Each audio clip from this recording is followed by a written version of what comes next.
and we're going to get a little spoilery here because this is not part of the original story. Sinon is a soldier that is left behind to trick the Trojans into accepting the gift of the colossal horse, which they drag beyond the gates of Troy, which is how the men, we know the story. Sinon was never told there were soldiers in there and sacrificed his life being killed by the Trojans. So in the very beginning of the movie, Sinon is killed in a way, killed off.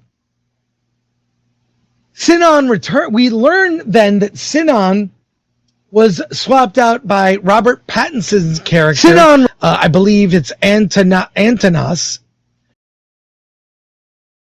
We learn then that Sinon was swapped out by Robert Pattinson's character. Sinon,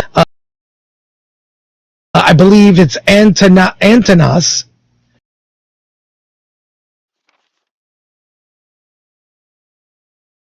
He's one of the suitors trying to win the affection of Penelope. And he, as a young boy, tricked Sinon and swapped out. So Sinon goes to war while Antinos stays behind. In the place of. In the place of Antinos. And really, Elliot Page plays, I would not say a young man, plays a boy, small in stature. And this bookends the story where we see Sinon's, sacrifice and death. Then is a proxy for Achilles in Hades, where Odysseus goes to visit Hades to see the dead and meet Sinon, who is angry that Sinon was felt betrayed. Then we see it bookended at the end with the conclusion of Antinos. So Sinon is a very significant, although the screen time may not be large, a significant addition to the story. And I'm telling you now, I predict Elliot Page will be nominated for Best Supporting Actor at the Oscars. I'm not sure about a win. It's very possible. Yeah, he's quite important in the movie. He's quite significant. Like he's more utilized than what people on the internet have been saying. Like everybody was thinking that Elliot Page, well, they were saying, how dare this woman-toned man be cast as Achilles in this movie? Because the whole gender transitioning that the act. Look,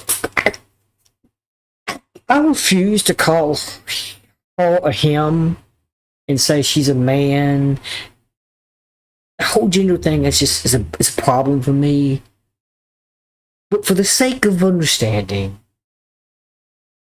they were angry that he got cast as a character. Because, Elliot Page used to be Ellen Page, and the whole thing with the woke community, man, and the anti-wokers didn't like it. They still don't like it, so... Maybe they'll give it to Elliot Page. Elliot Page could very well win Best Supporting Actor for the Odyssey. Yeah, because he couldn't do it with Emilia Perez. I'm saying it now because the role has such weight. Hey, they say you want to win an Oscar, what do? Die in your movie. You die in your movie. And one line, Odysseus says, Sinon is the greatest soldier he's ever known. Mm-hmm. That is the biggest problem I have with the movie. So,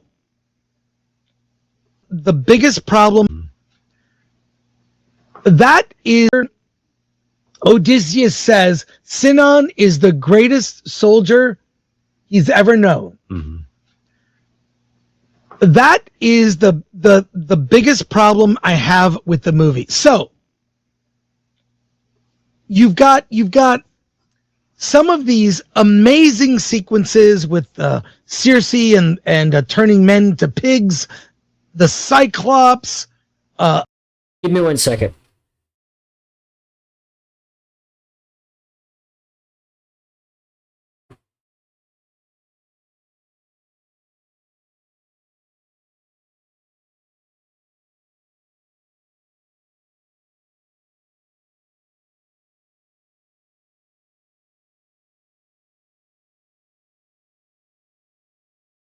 Like other sequences I thought were Just making sure that I could project it to that if need be.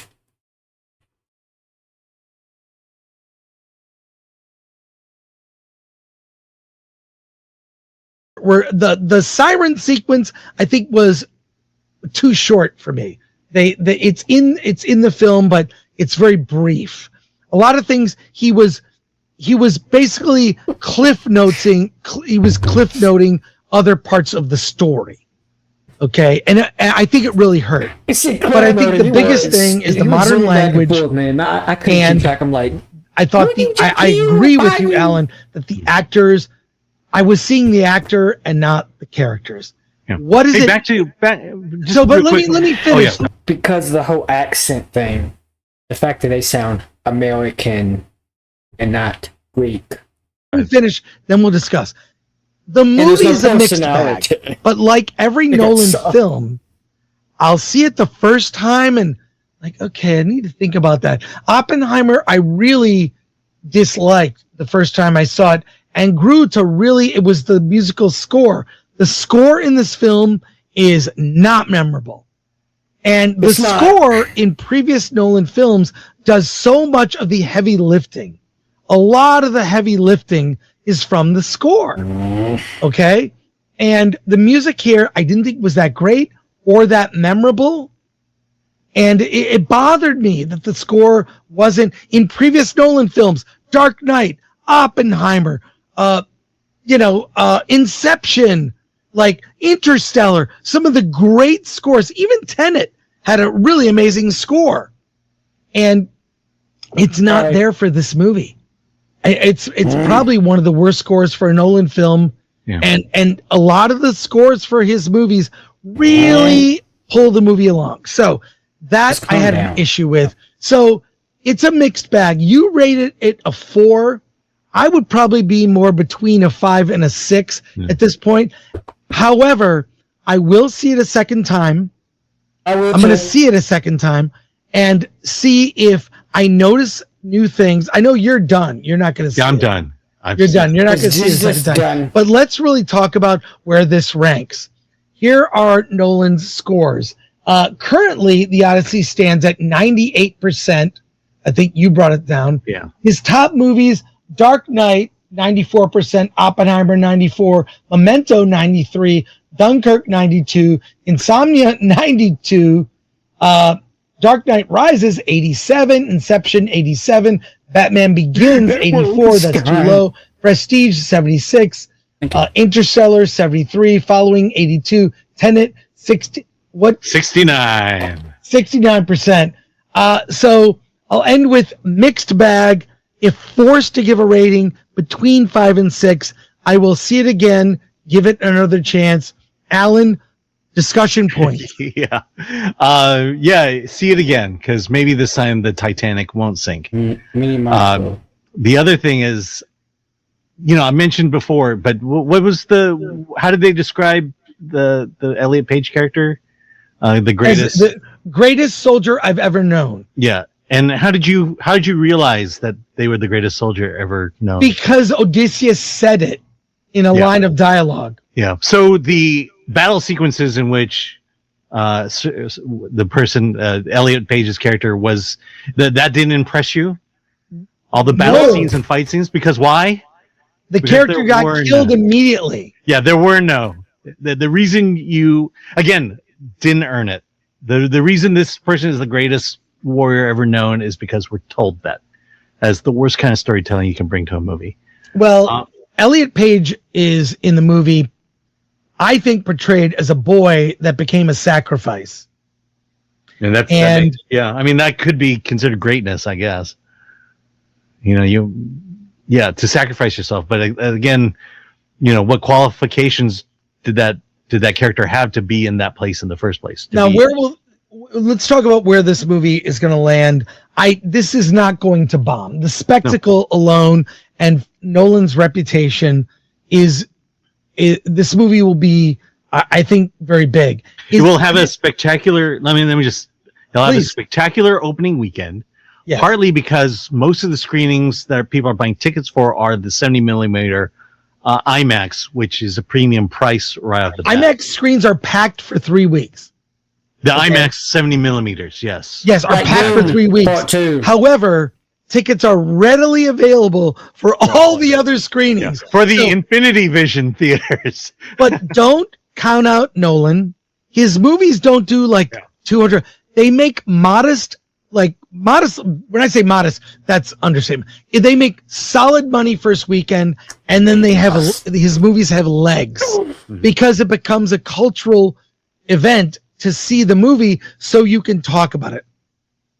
So we'll see where it ends up landing box office.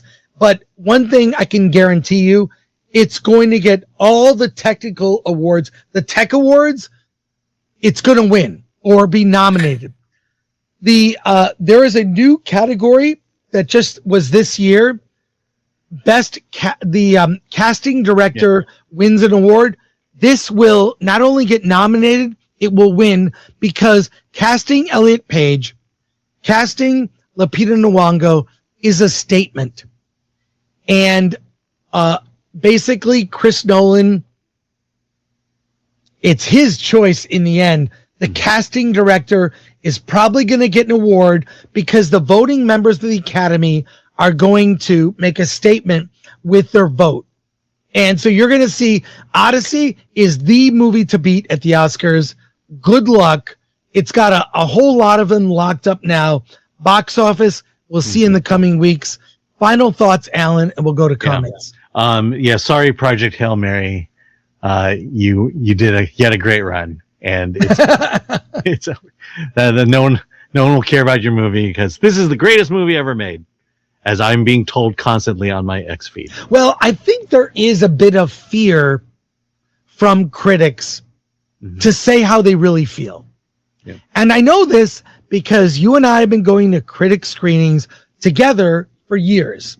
Yeah. And you see there's a group think of almost a fear to say what you really think. And I think there are other aspects of society now where people are in fear of saying what they really think about the truth of the world. But we're talking movies here and critics. And really you're seeing on Rotten Tomatoes, it's really going to be about that audience score. I don't expect the audience score to be low at all. I think it'll be solid. I don't think 98%, but it'll be solid. We'll know by Monday. But this is going to win a lot of Oscars. And Elliot Page, Best Supporting Actor, mark my words.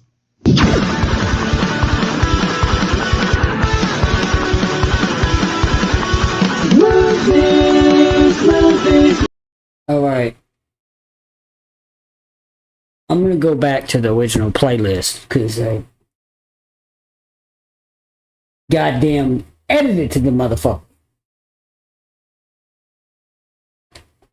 We've already seen this. We're going to go with the deep focus lens.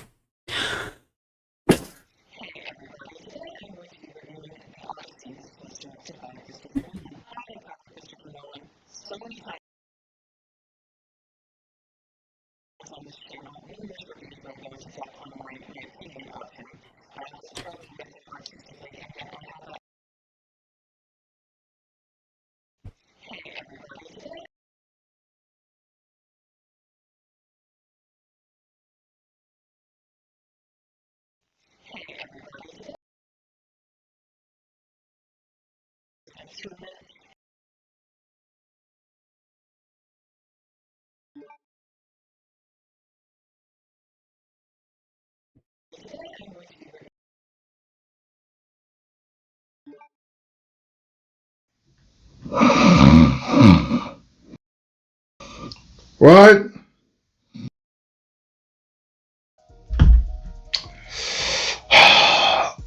The direction is Christopher Nolan's.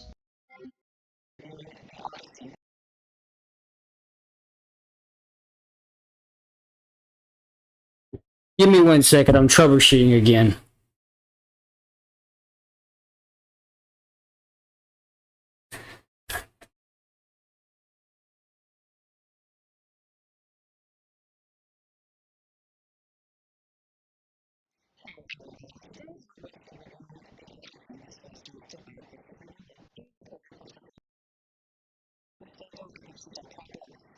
Whole audio is messed up. I'm checking it on Microsoft Edge. I'm using Opera GX, that web browser, but the other web browser I'm using is Microsoft Edge, and I'm just checking the audio for this. So apparently the audio is quite messy.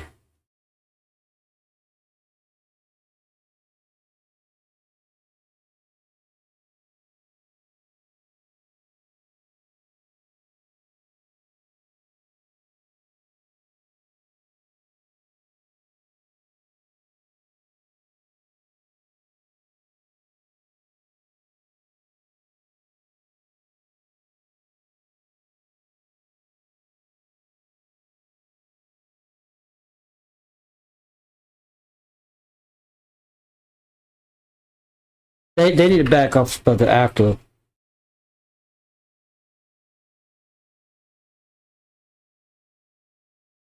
Mistakes happen, you know. I just had an audio issue. My shit was echoing in my other live stream. So come on, man. Audio is a motherfucker sometimes. The video, fine. But that damn audio, it's like you can't have your fan in the fucking mic. You can't watch the live stream while it's going on, because apparently the shit will echo.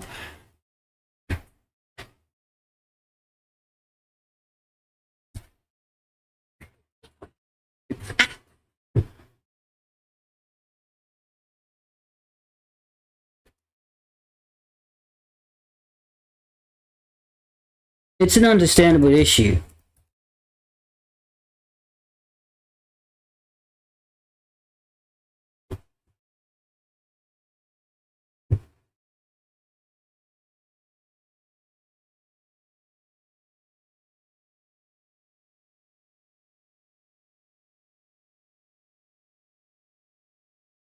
I just had sound audio echo.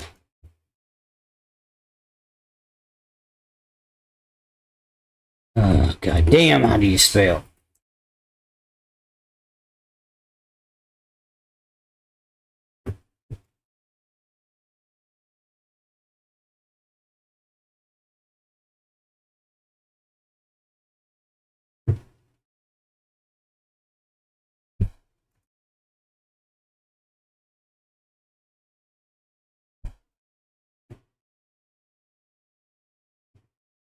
No, I just had to check to make sure it wasn't my problem, because sometimes my web browser might mess up. Anyway, let me make sure to share this QR code and ultimately have it in my description here so that I can give her the proper credentials. God damn it.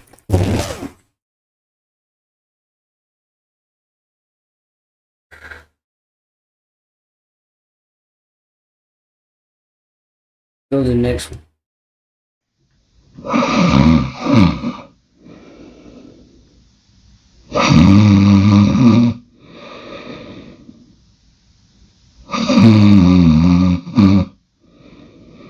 Hey, that didn't happen to me today. Austin 316, I says I just whipped. Luckily, that did not happen to me today. Luckily. While I was watching this film.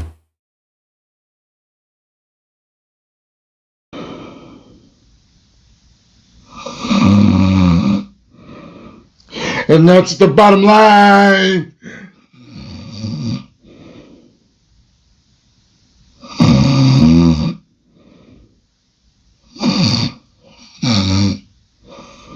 What?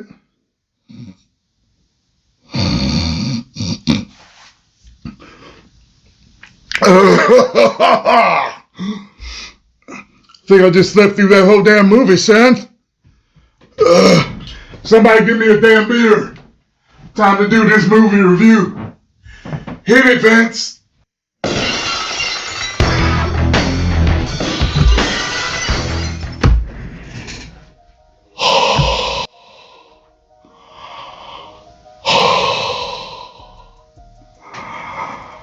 Christopher Nolan's The Odyssey was one big old 3-hour piece of trash. Oh my God.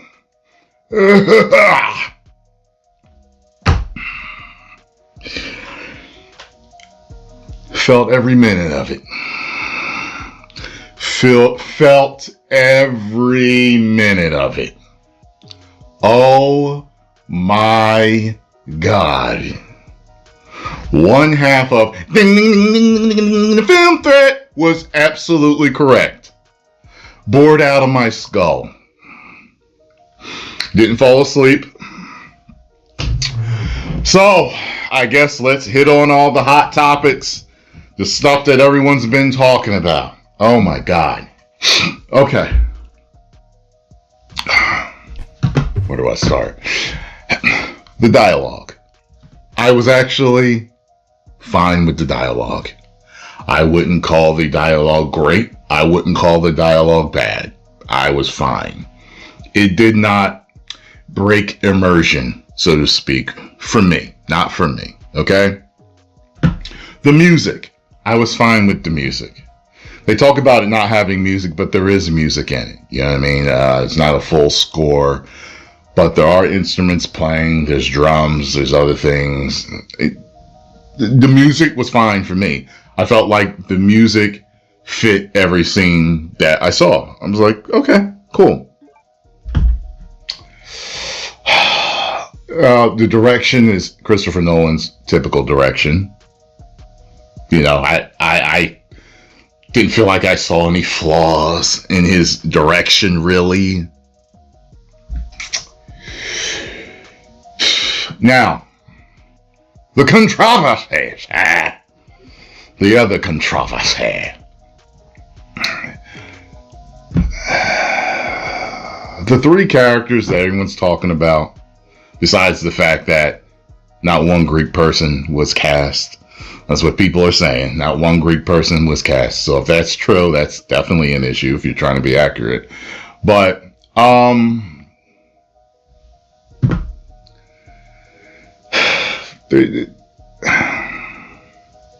I would say that, first of all, Elliot Page's character makes you break immersion. You clearly, you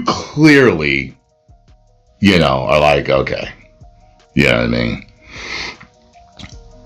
Yeah. I would say that that character is in the movie the most out of the three. Well, no, wait. Well, I'm trying to think.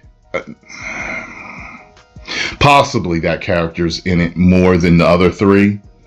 Athena, the Zendaya played character, was fine. Just played it very stoic, like a god type of thing.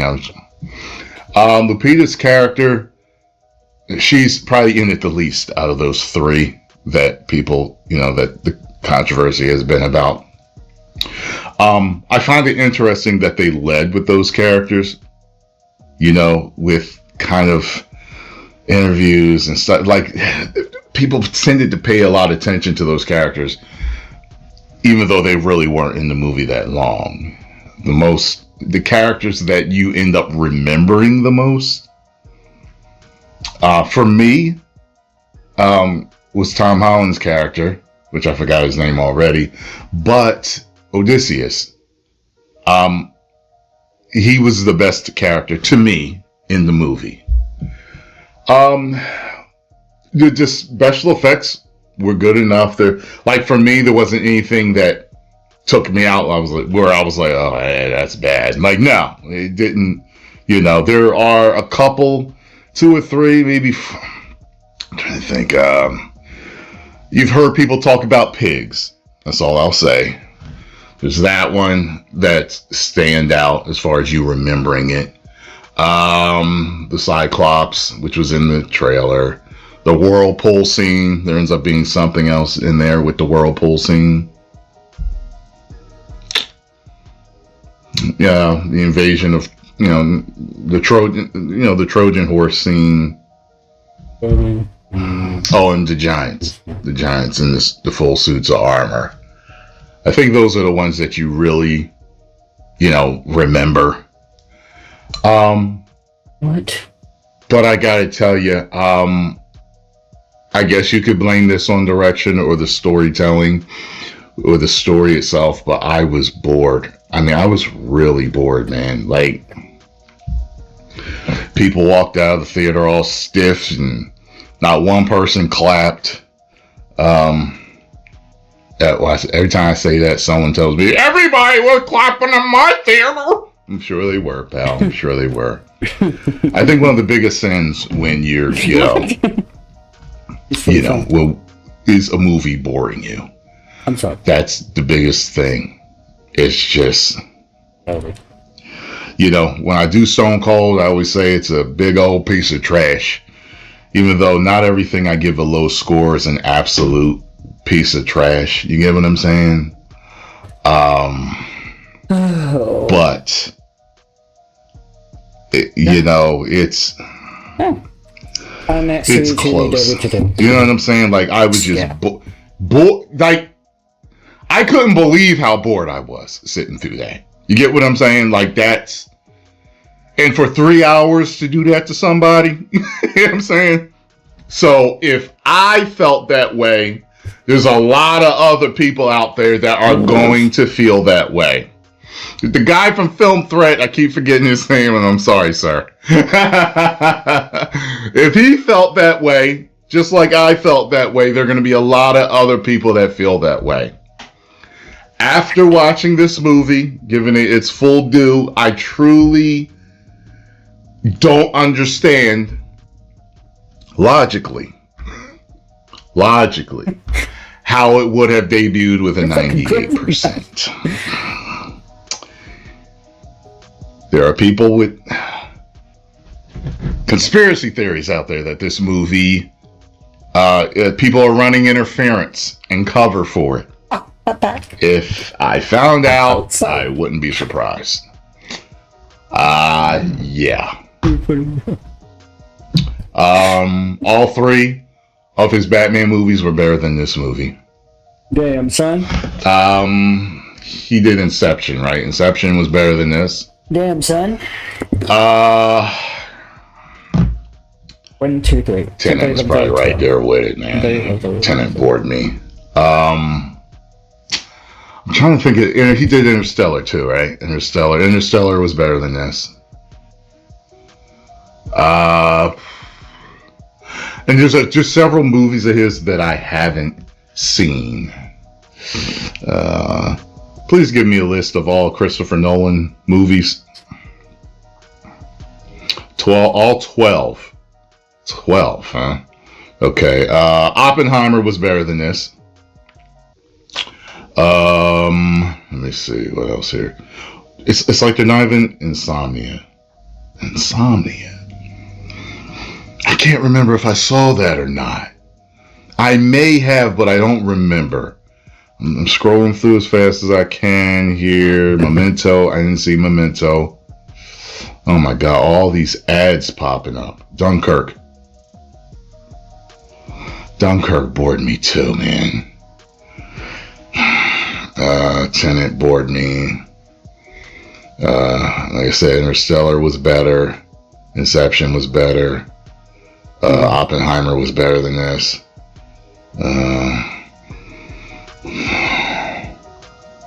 And I didn't see The Prestige. I've heard some people say that that's actually his best movie. So there you have it, folks. The acting was fine.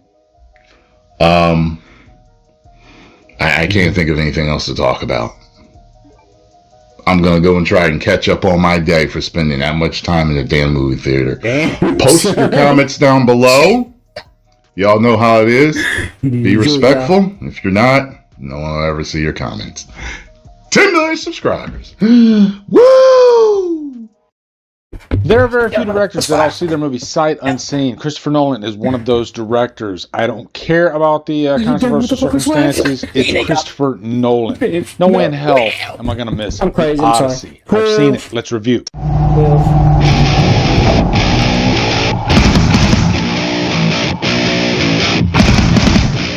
The Odyssey stars Matt Damon, Anne Hathaway, Tom Holland, Charlize Theron, Zendaya, and so many more. And it's directed by the great Christopher Nolan. How do you get the gods? Keep us free! What's up, guys? Welcome to a brand new 2026 review, a movie that has no controversy around it whatsoever. The Odyssey, directed by Christopher Nolan. Oh my God, like getting into this review, this last few days, this last week has just been a whirlwind.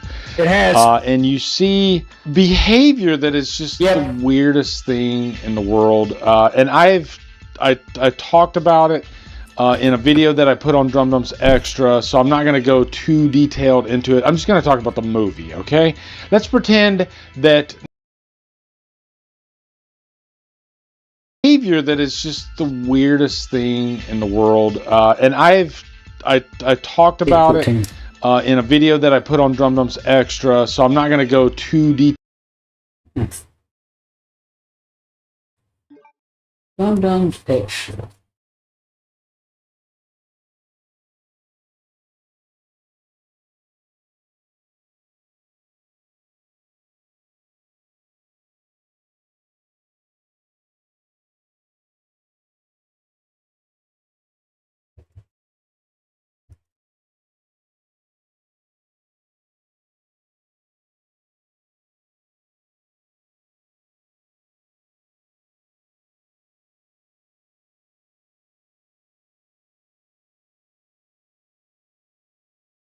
I gotta see this.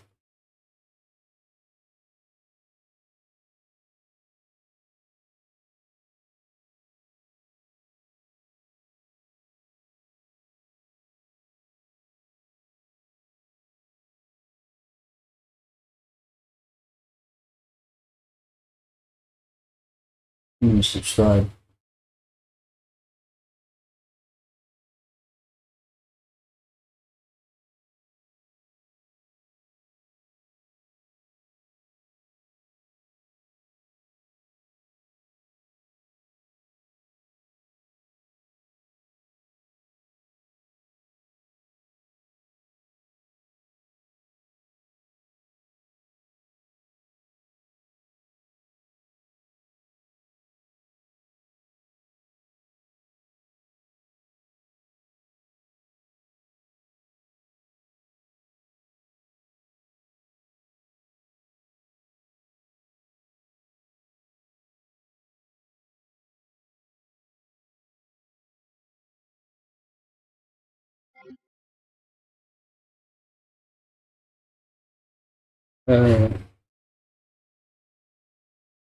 Give me a second again.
detailed into it. I'm just going to talk about the movie, okay?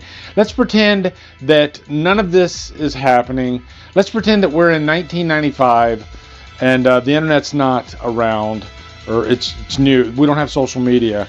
And let's just pretend that we're watching a movie, okay? Because, yeah, it's, like I said, it's been crazy. I actually want to check out that, I'm not gonna lie, I want to check it out. I gotta refresh the page. Bear with me. There are very few directors. We'll check it out. I have it underneath. We'll check it out afterwards.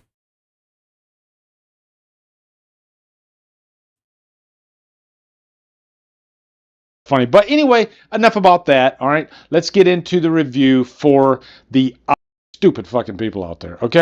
Movie, just so I can get on Universal's good side. No, me to movies. So I've given today that he literally thought. Yeah, it's, like I said, it's been crazy. I've been called every name that you can imagine in the book. The Odyssey, directed by Christopher Nolan. Oh my God, like getting into this review, this last week has just been a whirlwind.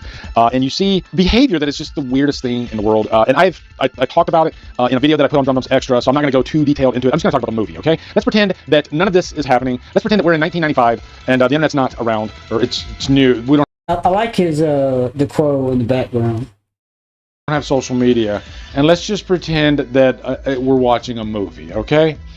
Because, yeah, it's, like I said, it's been crazy. I've been called every name that you can imagine in the book. Oh, sure. Apparently, people don't know how Rotten Tomatoes works. They don't know how the whole critic thing works as far as, like, screenings. I'll give you a nugget, okay? There was a guy today that he literally thought this. That if I give a negative review to any studio, let's say Universal, then Universal will stop inviting me to screenings. That's just not how it works. I've given so many negative reviews to Universal, Warner Brothers, Lionsgate, pick your poison, happily. And not once have they stopped inviting me to movies. So I just don't think people realize how this works. And I'm not going to make an exception for a Christopher Nolan movie just so I can get on Universal's good side. No, there are a lot of really stupid fucking people out there, okay? Just so you guys know. I'm not even talking about the casting. We'll get into that, okay? I'm just talking about surface level, how the critic thing works and how much people do not understand any of it.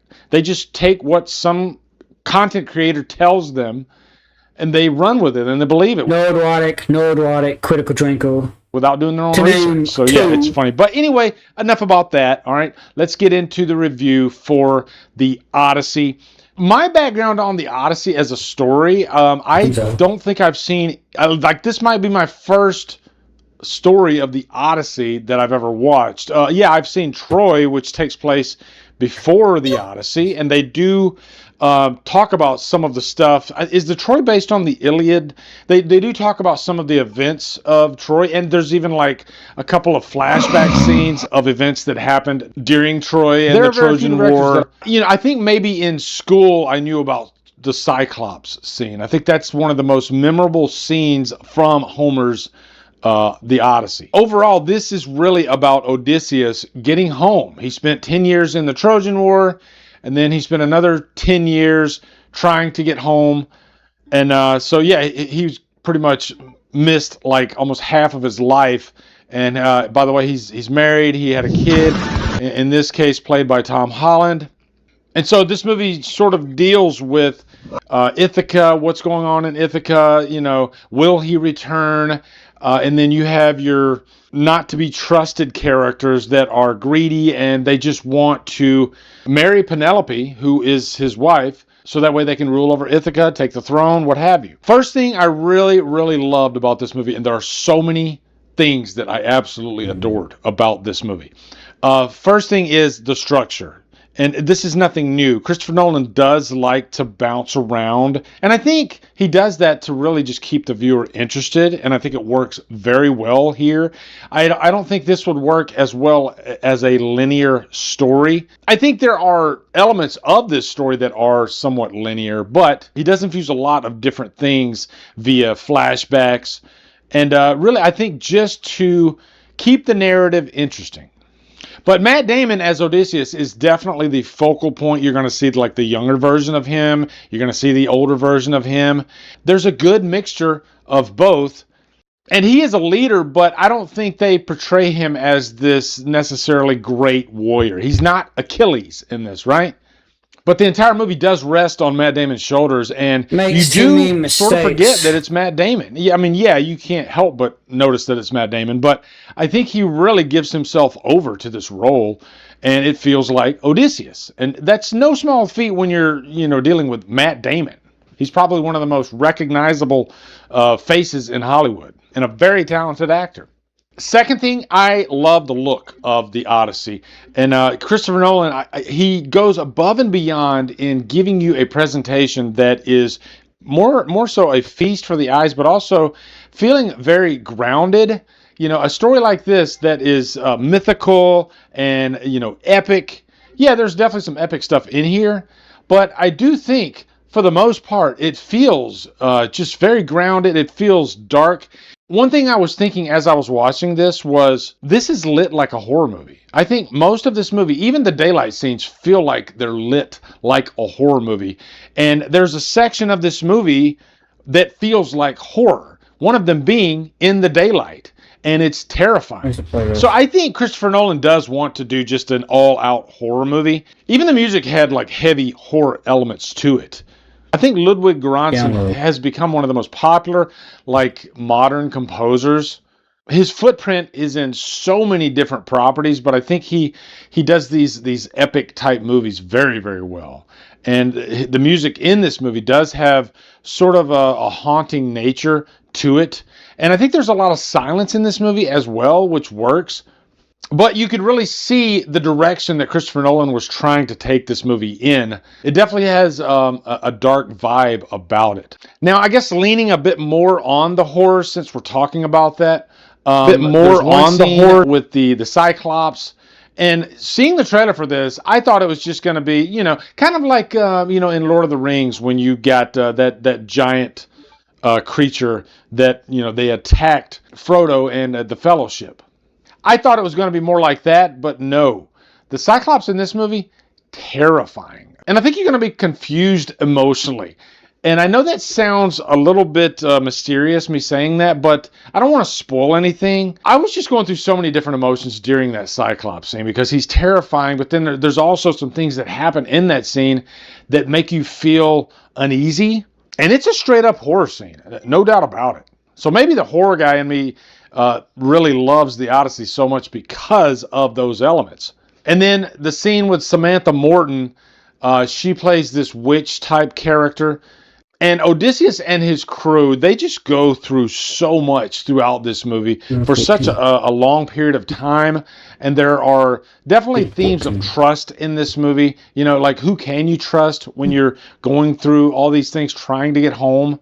And the scene with Samantha Morton, again, nightmare freaking fuel. And there's something that happens in this scene that I could just feel the entire theater like almost like audibly reacting to it because it was just very, very uncomfortable. And I mean that in the best way. And at first I'm like, what the fuck is going on here? And then of course it reveals itself, but it's wild. I guess I can talk about Elliot Page because I think it's no secret at this point who he plays. He plays this character by the name of Sinan. This character that Elliot plays, if you do your research, is not your typical soldier type of character. I was in the military for 24 years. Not every soldier has the same type of job. We call it an MOS. I was an engineer, a structural type of guy. Not all of us are on the battlefield and these like elite warriors. We all have different specialties, and some are in intel. And by the way, guys, in the military, there are a lot of people that are on the smaller side. So the character of Sinan in this is more of like a spy, like an intelligence type of character. Recon. I know some people can't deal with that, and they think this character needs to be like an Achilles type of character. And yes, I did hear that originally it was supposed to be Achilles, but for obvious reasons, they're not going to make Elliot Page Achilles. And if they did, I'll admit it, it would have hurt this character and the movie. But thankfully they didn't. And look, I'm realistic here, okay? Yeah, I'm all about casting the right person for the role. And in this instance, I think Elliot Page, who's not in the movie that long, but more importantly, the scenes that Elliot is in, I really, really enjoyed. I think they're pivotal scenes, especially the scene in the middle. Ellen Page was a great actor. Elliot Page is a great actor. And that's just all there is to it. There's not really much I can No. Elliot is in. I really, really enjoyed. I think they're pivotal scenes, especially the scene in the middle. Ellen Page was a great actor, especially the scene in the middle. Ellen Page. Look at that smile. Just look at that for a second. Look how beautiful she was.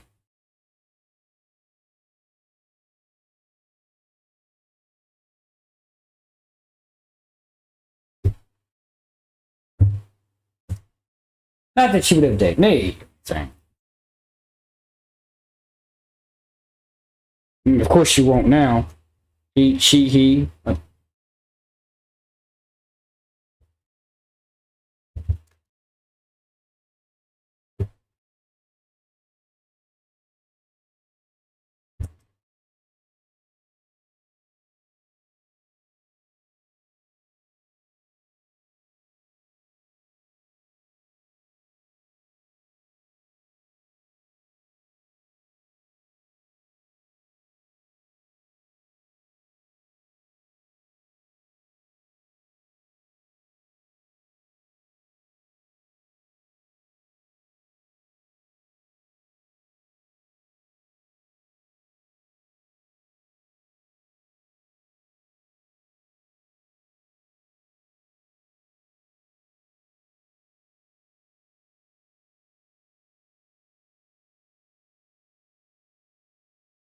Page was a great actor.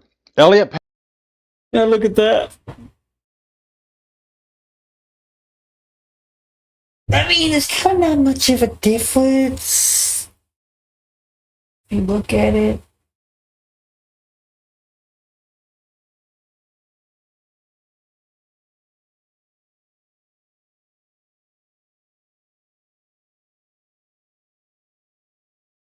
Like, if we really look at it, it's not much of a difference.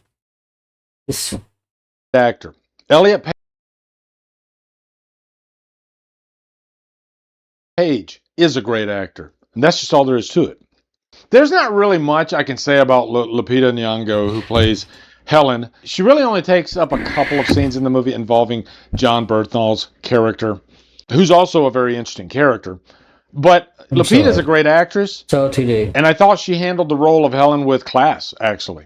And I'll say even one more thing about this. This movie isn't about Helen of Troy. Okay, so obviously she's not going to take up that much of the movie. But if this was a movie about Helen of Troy and Lupita was in the entire movie, I don't think I'd have a problem with it because I actually like her performance. She's a very strong actor. And I think she is visually striking. Guys, I could talk for an hour about this movie.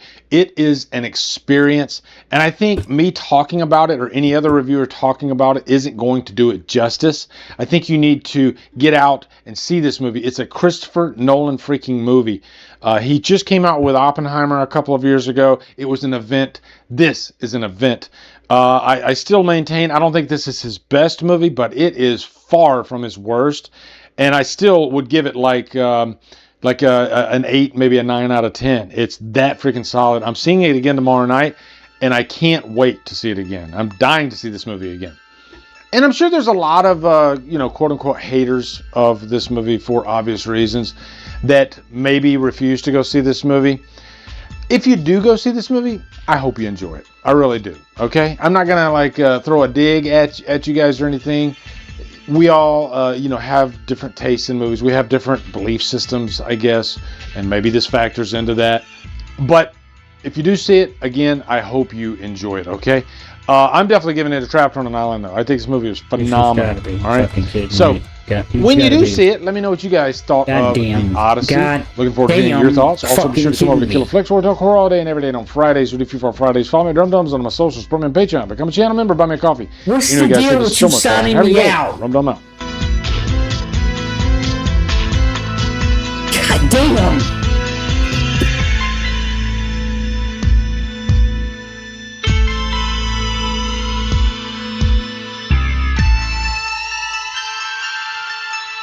Let's go to the next one. I have made a horrible, horrible mistake, and I need to talk to you guys about it. So let's do this.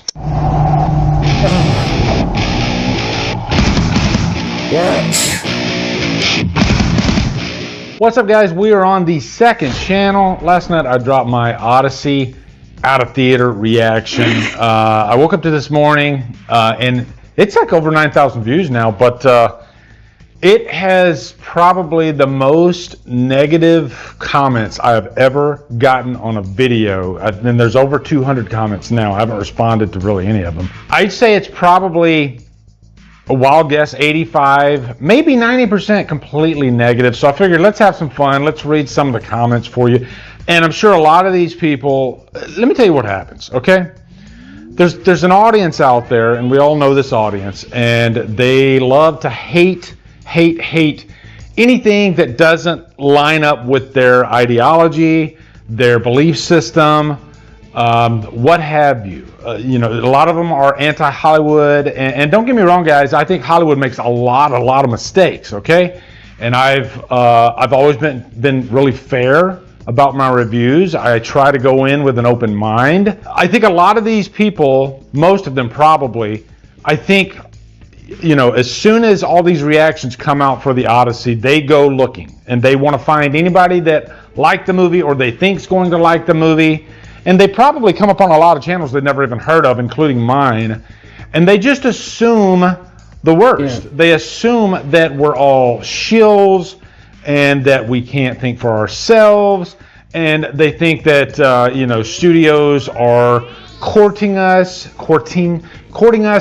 with steak dinners and, you know, swimming pools and sunglasses and all that stuff. And it's really, we just go to a movie early. I don't feel bad that I get to go to movies early. I did work my ass off to get to this point where I could actually go to a movie early. My phone just went off. I don't know. It's just a weird psychology here. And I think there's an ironic thing to it, too. Don't worry. We'll get to some of the comments. I think one of the ironic things is, and I don't want to call any channels out, but of course there is a section of YouTube that all they do is talk about these movies way before they even come out. I have made a horrible example. This, you know, for months now, this movie has been, you know, on their radar, and they talk about this and they talk about Supergirl. And they have a fan base, a community, which good on them. They created a community. But I think a lot of these... 2:45. I'm going to refresh this because I just added that out of the reaction. I have made a... As you can see, we're going to watch that in just a bit. Horrible mistake. And I need negative comments I have ever gotten on a video. And there's over 200 comments now. I haven't responded to really any of them. I say it's probably... Guys, I think... First, just go to, there is this, you know, people there, it's like they created a community, but I think a lot of these people there, it's like a community of hate. So the ironic thing to me is that when this movie does come out, and all of them will go see it for sure, 90%, 95% of them will hate it. They will come out. I've already seen some of them, and I follow, so, you know, like, I'm not going to call out any channels, but there's a couple of these channels I actually love what they do, and I actually watch some of their content. I find it highly entertaining, and at the end of the day, that's what this is. It's entertainment. But I know what they're going to say when these movies come out. They're going to rip it across the coals. They're going to rake it across the coals. They're going to rip it a new asshole. And they're not going to like it. So the ironic thing is the people that are on the other side of that, including myself, and I hate to call it an us versus them thing, but I do think you'll get some more varied opinions when you actually go to people that are on the outside of that. I think you'll get a lot of maybe some Midland type opinions. You'll get some people that maybe praise it highly. I've seen quite a few people, coming out of the Odyssey. And, even in my out of theater reaction, yeah, I said this movie's great. And I definitely think it's great. But I did say, is this no one's best film? Absolutely not. I think this is probably in maybe his top 7, somewhere around there. But it's a Nolan film, and it's still really, really great. And you know what? It shouldn't matter what I think. It's just one guy's opinion. So I've made a horrible mistake. The horrible mistake that I made is I went and watched a movie and I liked it. And that is the mistake that I've made for some reason. I don't know. I can't believe we are, and I've talked about this so many times, I can't believe we are in this day and age where people, it seems like they can't think for themselves. And again, that's the ironic thing. The people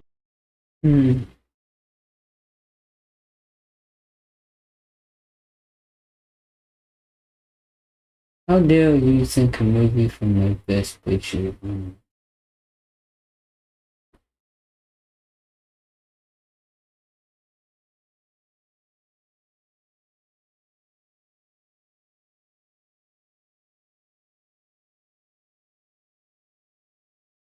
A movie from the best picture.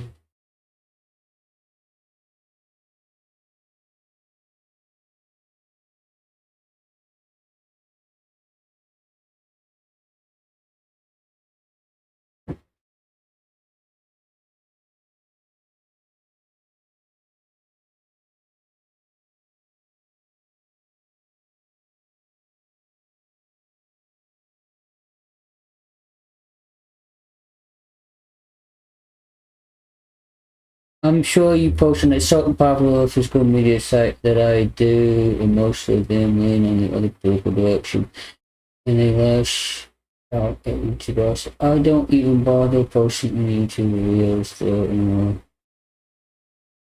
I'm sure you post on a certain popular physical media.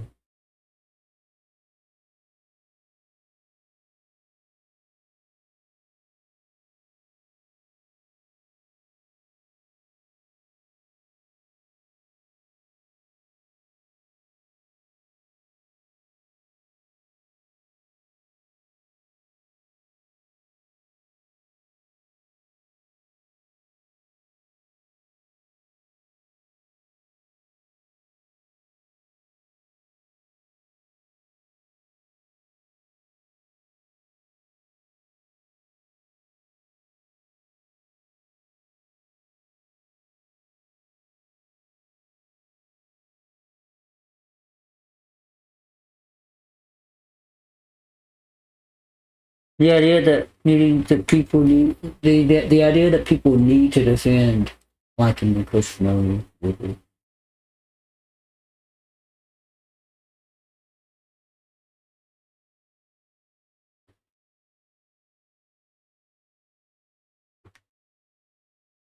How dare you think a movie from Best Picture is good?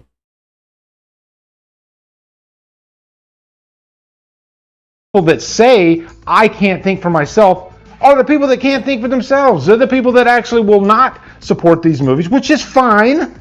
It's your dollar. Movies are expensive. But they will constantly ridicule, name call, throw metaphoric tomatoes at people that like what they don't support. That's what this all comes down to. And I think most of them probably know that if I didn't like this movie, I would tell you. If you know my channel, I think by now I've earned that. I would tell you if I didn't like this movie. And I even thought that when I went into this movie, there was a good chance that I wasn't going to like it that much. Just because I will admit, I thought the trailer was, there were some issues with it. Not the obvious, not the elephant in the room, not Lupita Nyong'o, not Elliot Page. I didn't have a problem with that. But the dialogue was the thing that I was worried about the most about this movie. I'll go into that in the review because we're still before embargo. I do have some thoughts on that. But there are certain things I could not say in that out-of-theater reaction, so that's why I can't really say them here either. So let me read some of the comments just to give you the gist of what I mean. I have made and I'll just go in order though. The one that has 59 likes, it says, is there a scene where someone tries to open a pickle jar? I don't really get that one. It's kind of funny, but I don't really get it. Dude needs some thicker skin. That's Outlaw Creature. I've went back and forth with him a few times. He's one of these guys that doesn't like anything modern anyway. He likes only stuff that's like from like the 80s and back. Everything that was filmed on, but I don't really get it. Dude needs some thicker skin. That's Outlaw Creature. I've went back and forth with him a few times. He's one of these guys that doesn't like anything modern anyway. He likes only stuff that's like from like the 80s and back. Everything that was filmed on film. He doesn't like anything that's filmed with a digital camera, which this was filmed in IMAX, by the way. Aaron Roberts, your pre-review is exactly what I thought you'd say about it. To be fair, I don't know if he's actually throwing a dig at me or not. I don't know. I like to Kiss Alive too. I love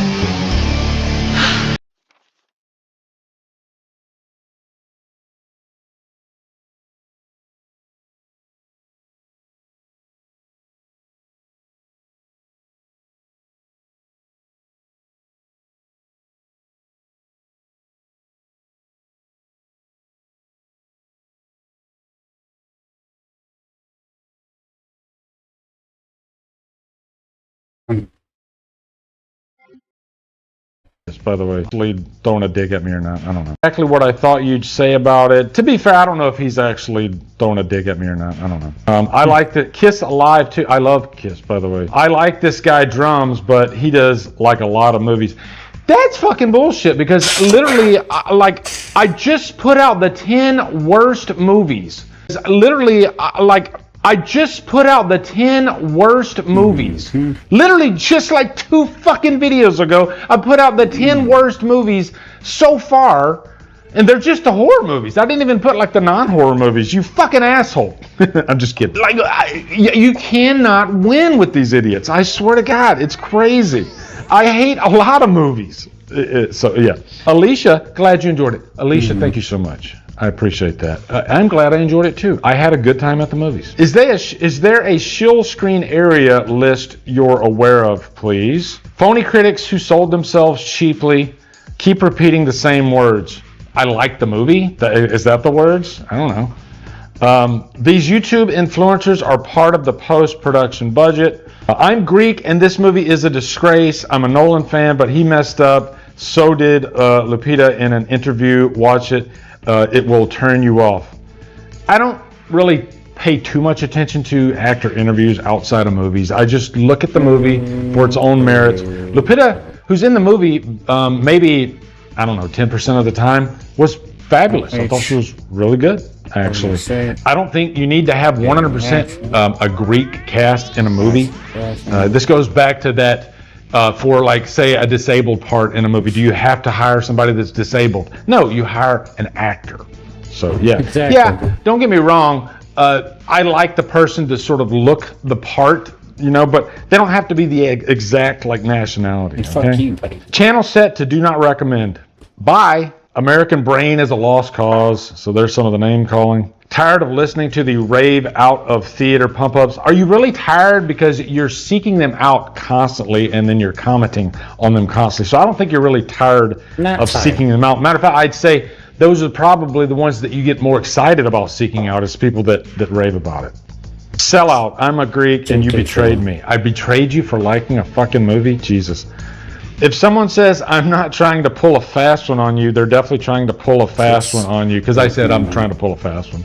Okay. Yeah, so yeah, maybe I'm trying to pull a fast one on you. I don't know. You talked a lot, but said little. After hearing your out-of-theater reaction, I feel like the only reason to see the movie is to glaze Christopher Nolan. Well, the reason I said a little is because it's an out-of-theater reaction. You can't really go into like plot points. They take these embargoes really seriously. So you can't really go in deep as far as like what you like or dislike, but I think I did spell out. I rewatched my. That means I can't. I'm not very good at not spoiling the film. Sorry, I'm just not. I'm not very good at not spoiling the film.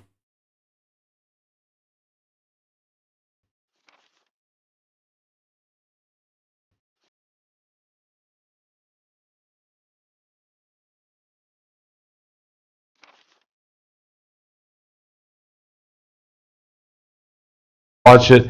It will turn you off. I don't get the movie for its own merit. 100% a Greek cast in a movie. This goes. I like the person to sort of look. Channel set to do calling of seeking them out. Hearing you're out of theater. They take these embarkers. Spell out. I rewatched my out. That means I can't. I'm not very good at not spoiling the film.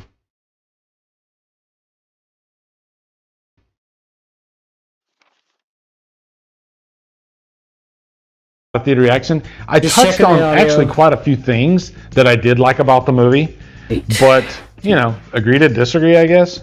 Like I said, I don't trust you anymore. Okay, I mean that's fine.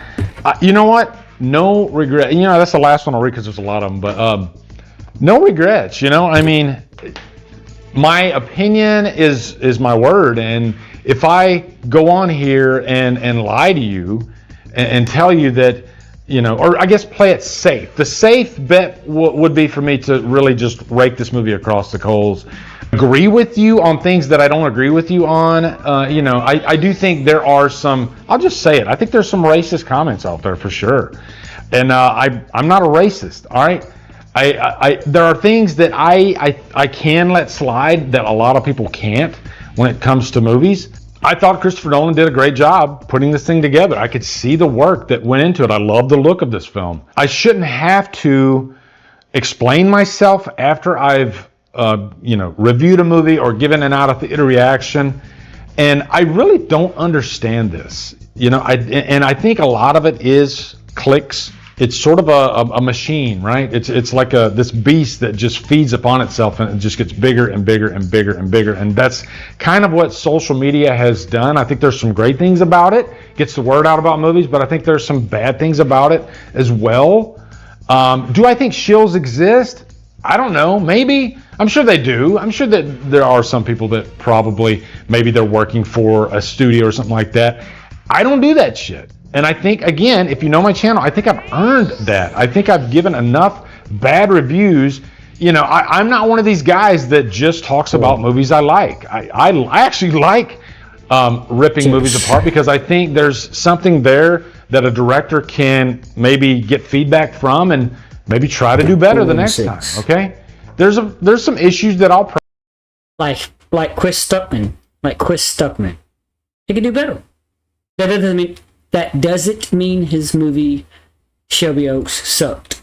I liked it, but there were some things wrong with it. And as a first-time director, you're gonna make mistakes. Same thing with Kane Parsons, who directed Backrooms. Same thing with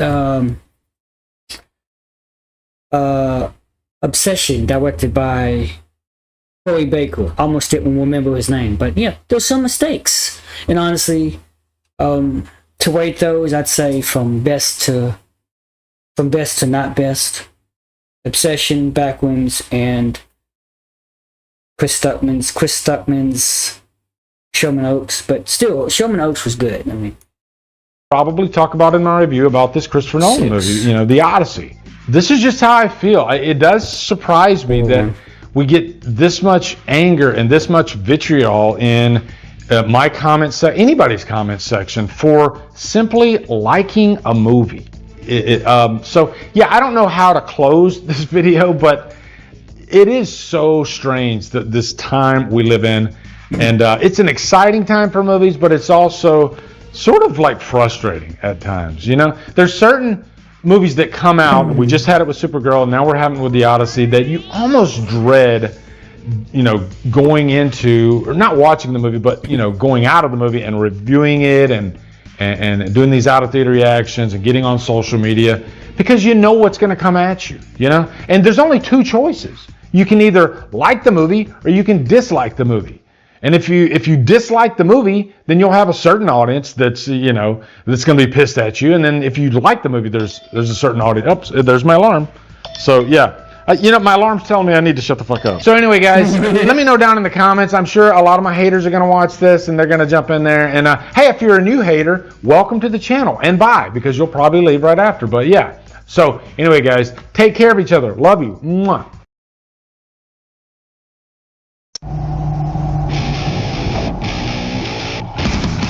Here's the out of theater reaction.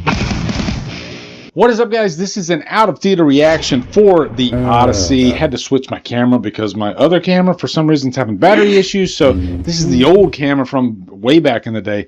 But this movie, there are a lot of people that are just not even going to either bother with this movie, or maybe they'll go hate watch the movie. I don't know. And the only reason I'm saying that is because of the ratio and all that. But luckily, I have an open mind. I'll give any movie a chance. Before I go any further, just know that this is an out-of-theater reaction. The review embargo doesn't lift until Wednesday at noon, I believe. So I'm just going to give you my overall thoughts.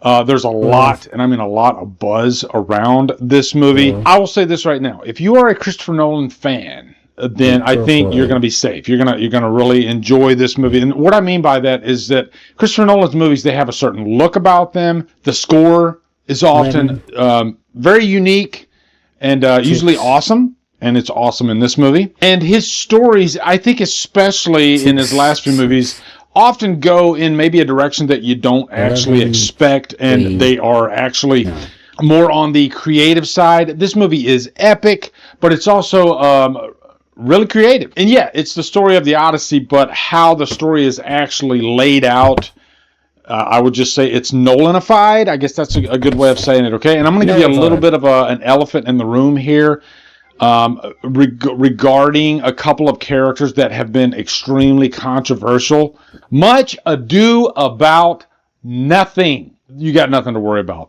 Okay, that's all I'm gonna say. I'm not gonna say anything outside of that, and I'm not trying to like pull a fast one on you. No, you got nothing to worry about. This movie, I think, is so freaking epic. I enjoyed it quite a bit. It's 3 hours, but I didn't feel that runtime at all. I felt like the story was paced very well, and I was never bored at all.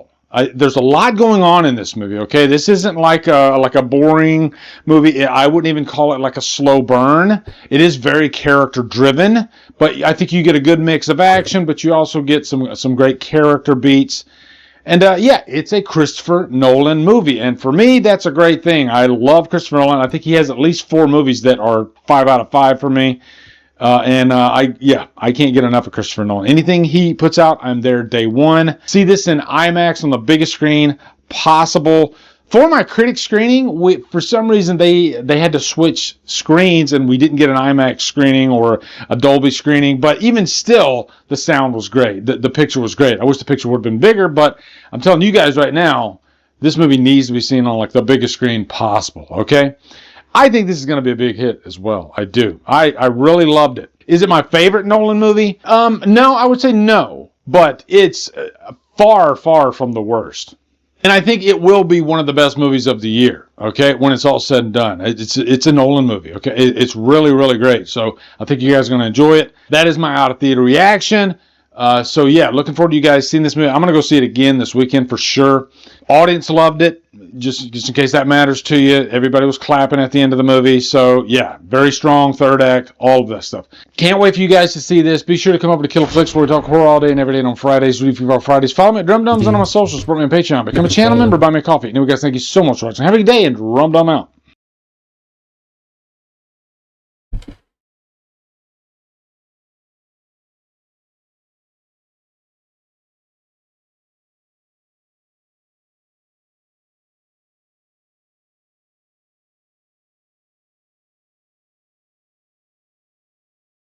Christopher did 12 out of 42.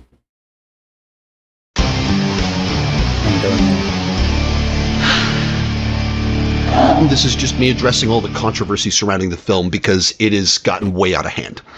Starting back a few months ago, a number of controversies started to rise around the cast of the movie, the translation of the Odyssey that was used, about the score, Travis Scott showing up.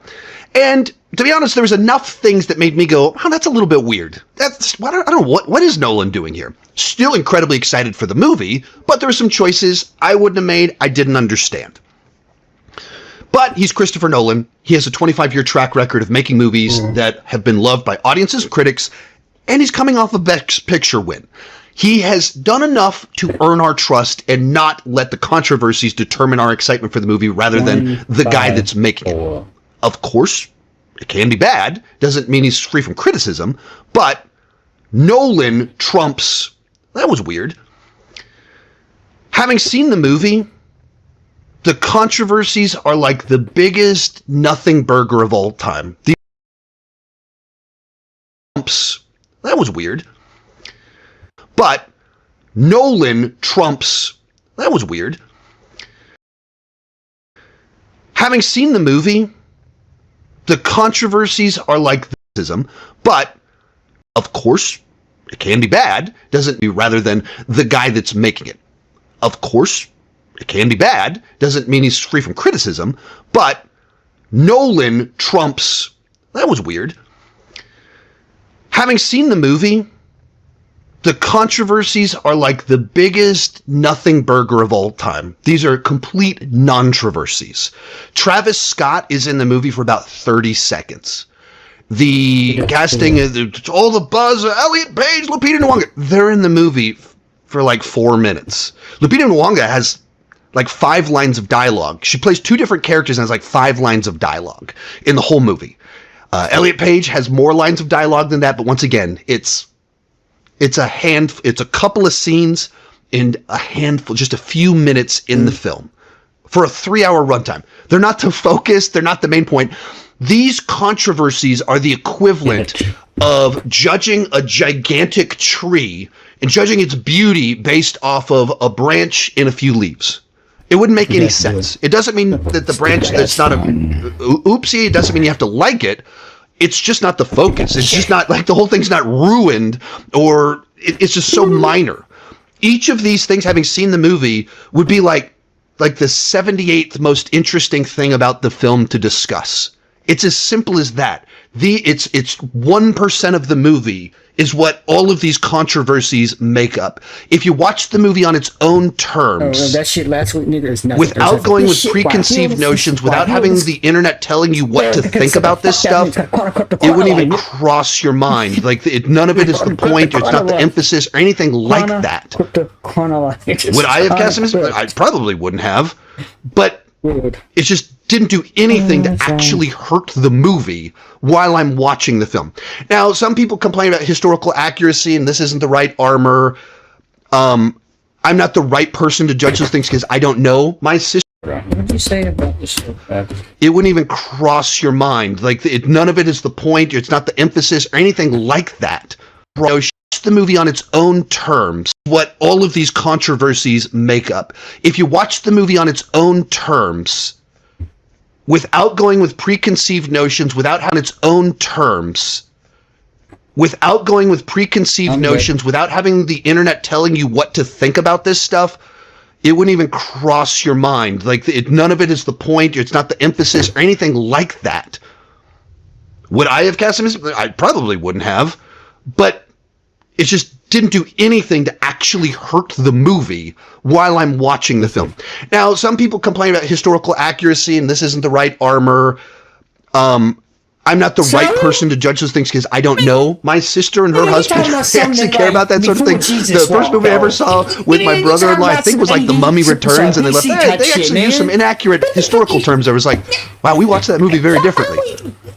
I can't judge that sort of thing because it's just not my area of expertise or interest. And if you actually care about costumes, yeah, they're not trying to do historically accurate Greek costumes, time period accurate. But don't ask me for it. In the world of the movie itself, they look right. They fit the movie that was made. It's consistent with itself. It created its own world where it does fit and it does work. Final thing to talk about on the controversies. There's so much of it that has turned into just utter brain rot. I put out my out of the theater reaction yesterday, and you woke up to just dozens and dozens of brain rot comments. Paige Schill, you're just speaking in talking points. You're just doing what the studio told you to say. Which is ironic, all of it, because all of the people saying this are speaking in talking points. They haven't seen the movie. They can't say anything of intelligence about a movie they haven't seen. So all they're doing is repeating what other people have told them to think about the movie. And these really strange things like, every critic is paid.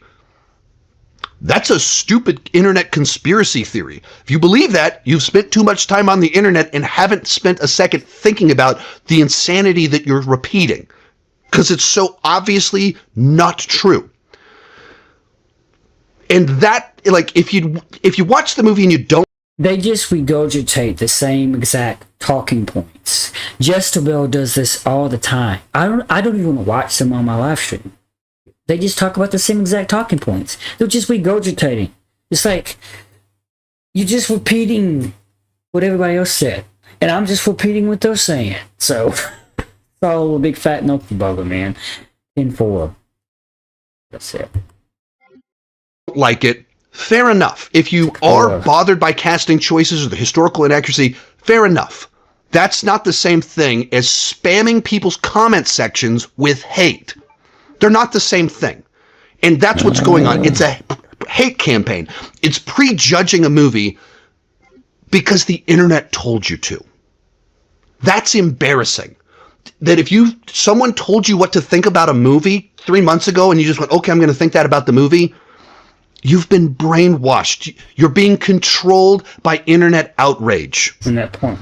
If the only explanation your brain can come up with for why someone liked a Christopher Nolan movie is that they were paid, you've lost touch with reality. Christopher Nolan has been putting out movies that people love for 25 years. And so if you can't think of another explanation for why someone liked, I like his little. I just called my eyesight just caught his show, Jimmy Eat World, and I say that because the last movie that they did this to, the so-called haters, was Supergirl, and the number one thing, one of the biggest things that they hated on was the cover during the ending fight scene of that movie, Supergirl, a cover of Jimmy Eat World's The Middle. Look that up, yeah. So Christopher Nolan's adaptation of the Odyssey, then they were paid or they were given notes by the studio. You've lost your mind. You need to go outside and touch grass. Get off the internet. The internet is controlling your brain. If you see the movie and you don't like it, fair enough. Tell me why. We'll have a conversation. But the thing where you just listen to the internet and repeated talking points, what are we doing here? So anyway, this is like, if the discourse surrounding this has gotten so insane, you kind of have to address it in your review. And I know my comment section down below is going to be filled with these bot comments, just repeating the same things. Just go down below and you're going to see it as soon as this video drops. Most of these clips are pulled from my Patreon live streams. I do about 6 live streams every single month for $2 per month, $20 per year. You can get access to all the exclusive videos and live streams for $5 per month. You get your name on my end card. At the top tier, you get a 30-minute video chat with me.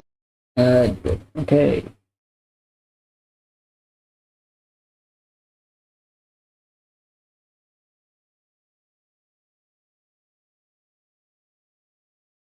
I'm gonna watch different ones.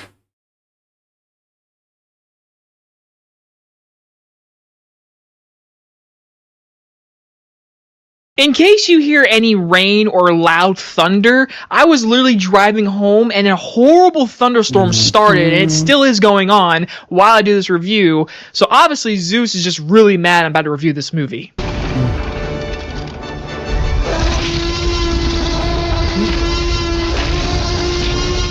The Odyssey is about after the Trojan War, Odysseus faces a dangerous voyage back home. Every film fan around the world is gonna go see this movie in a movie theater. If you're a true film fan, you're going to see this in the best way possible, and the hype level for everyone in the film community has been there for this movie. For over a year now, when Christopher Nolan announced he was doing The Odyssey for his next movie after the Best Picture winner Oppenheimer, everyone was there for it, and we are finally here. I saw it in IMAX today. I am a huge fan of Christopher Nolan, and my history with The Odyssey is actually pretty funny. One of my favorite movies ever is Oh Brother, Where Art Thou, which is a version of The Odyssey, and of course, like most of you, I did read The Odyssey in high school. I've not read it since, so I don't remember every single detail, but of course, I know.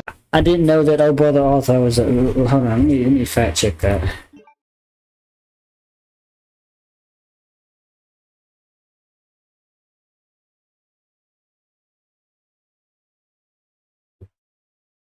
And my mother was born and raised in Buffalo. I was born and raised in Batesville.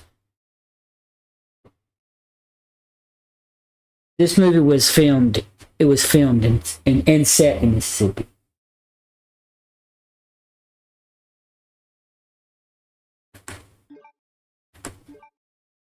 That's it.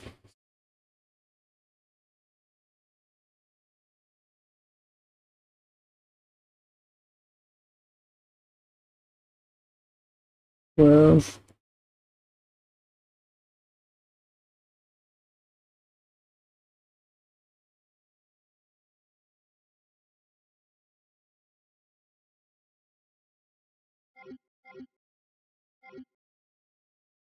just let me know.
Okay.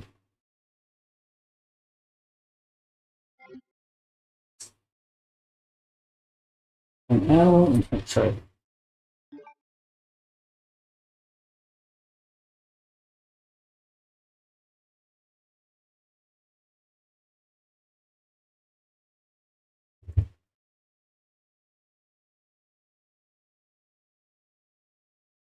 It was filmed near locations in Canton, Mississippi, and Summersville.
Homer's poem. We know all the story of the Odyssey. So everything about this movie has the ingredients to be one of the best films ever made because you have Christopher Nolan behind the camera.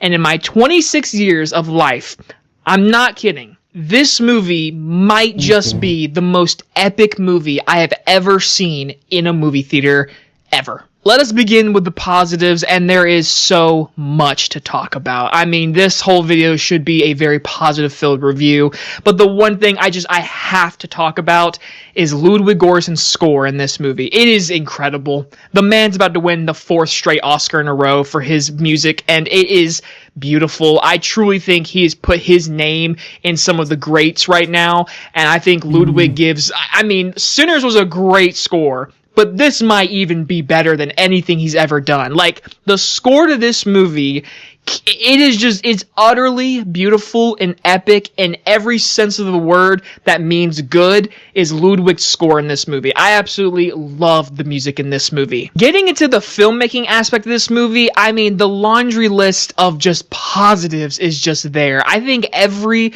single department of just filmmaking, actually making this movie, all deserve. He says movie way too much.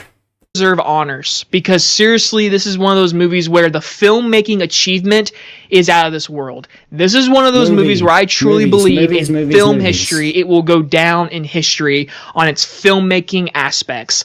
Christopher Nolan, my goodness. I mean, we have talked about him so long as one of the best directors of today, and he is. He is the best working director today. After this movie, I am ready to say this, because in my GOAT conversations, it's like Spielberg and Scorsese are like the two. I'm ready to finally just admit it. Christopher Nolan deserves to be in that seat and talked about because of his achievement in this film and what he's done in the past. I'm talking about in the Odyssey, everything you're seeing on screen is like 98% in camera, which means they are actually in these locations. They are actually filming on real locations, and they're shooting the entire movie in IMAX film, and it looks glorious. And I'm talking about every single aspect of just making this movie is A+ material. The cinematography, it will not shock me if this wins Best Cinematography handily, honestly, because it's a gorgeous looking movie. The sound mixing and the sound design is literally out of this world. And I'm talking like out of this world. I did see this movie in IMAX, and I will go ahead and say, this is the loudest movie I have ever seen or heard in my life. The Cyclops scream is the loudest moment in the entire movie for me, or a thunderstorm scene that happens later on. But this movie's sound mixing, this is loud. For an IMAX movie that I saw, it is loud. I have not seen it in standard. I probably will at some point because I've definitely seen this movie again.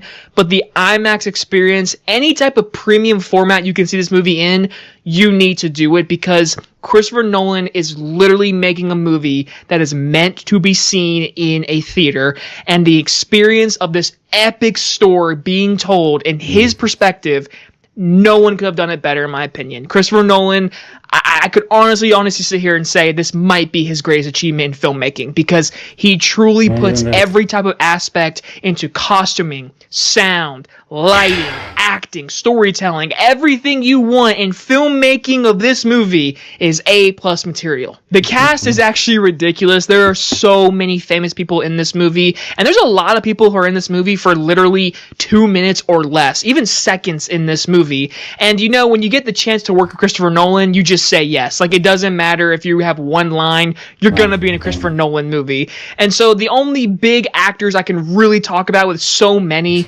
obviously Matt Damon. I have always liked Matt Damon. I think he's one of those underrated stars that he can lead a film, and with such an epic movie like this, it's really hard to choose the right person to lead this story and lead this kind of movie.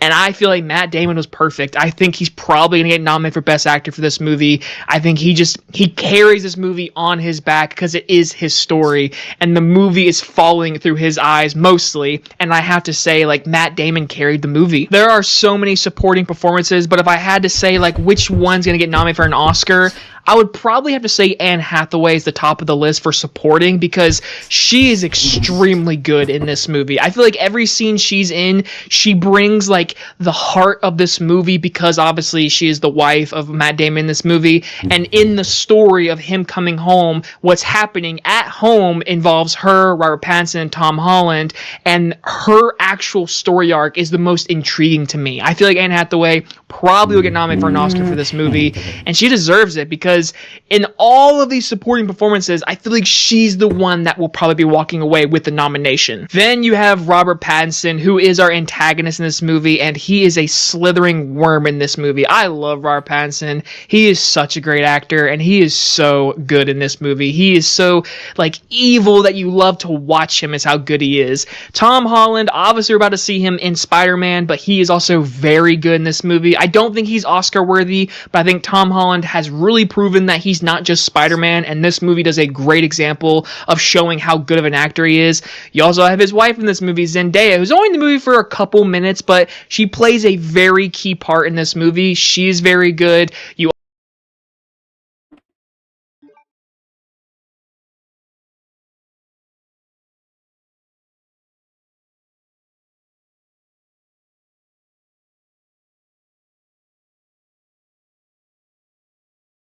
Perfect 8.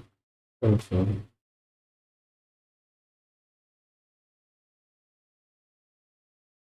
Huh. I didn't know they were married.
Number 1st.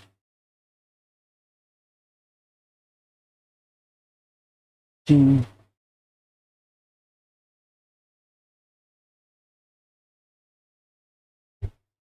In July, July, August, September, 3 months. He's 3 months older than she is.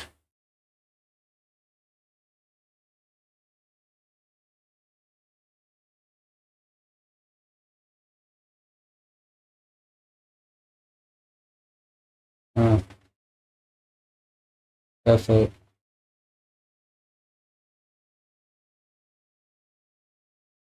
He's 5'10", he's 5'8", she's 2 inches taller.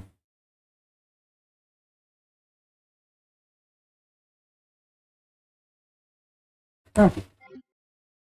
You also have John Bergdahl, who's going to be in Spider-Man. He's a small role. He's great. Cynthia Rivio's in this movie. Elliot Page. I mean, there's so many people in this movie. But then we got to mention one more name for maybe an Oscar talk. That is John Leguizamo. He is so good in this movie that it makes me happy because I've always liked him, but this is one of those movies where it's like, damn, like that really showed me like how good of an actor he is. You also got Charlize Theron, Samantha Morton, and so many more in this movie that literally pop up for a few minutes, and they are all so very good in this movie. There are a few little performances that are noticeable. The one for me particular is honestly Travis Scott. Listen, I just know him as Travis Scott guy is the musician. So seeing him, it kind of took me out of the movie just a little bit. But that's just me personally. He's actually fine in the movie. He doesn't do anything crazy for the movie, but he is in this movie. Mia Goth, I have a love-hate relationship with her. I think she's a very good actress. But in this movie, she's in it for 4 minutes, so she honestly didn't bother me. But she is fine for her small little role.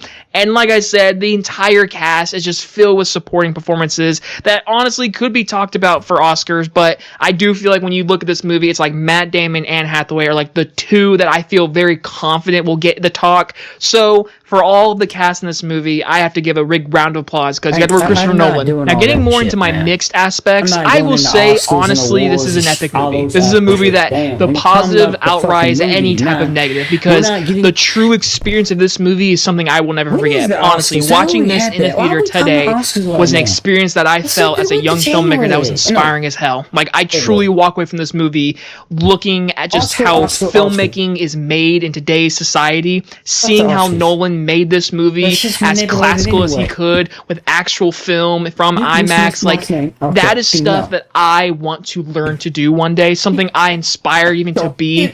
But Christopher Nolan, I will always say this, he is one of those people where the experience of the movie is always going to be the best in a movie theater.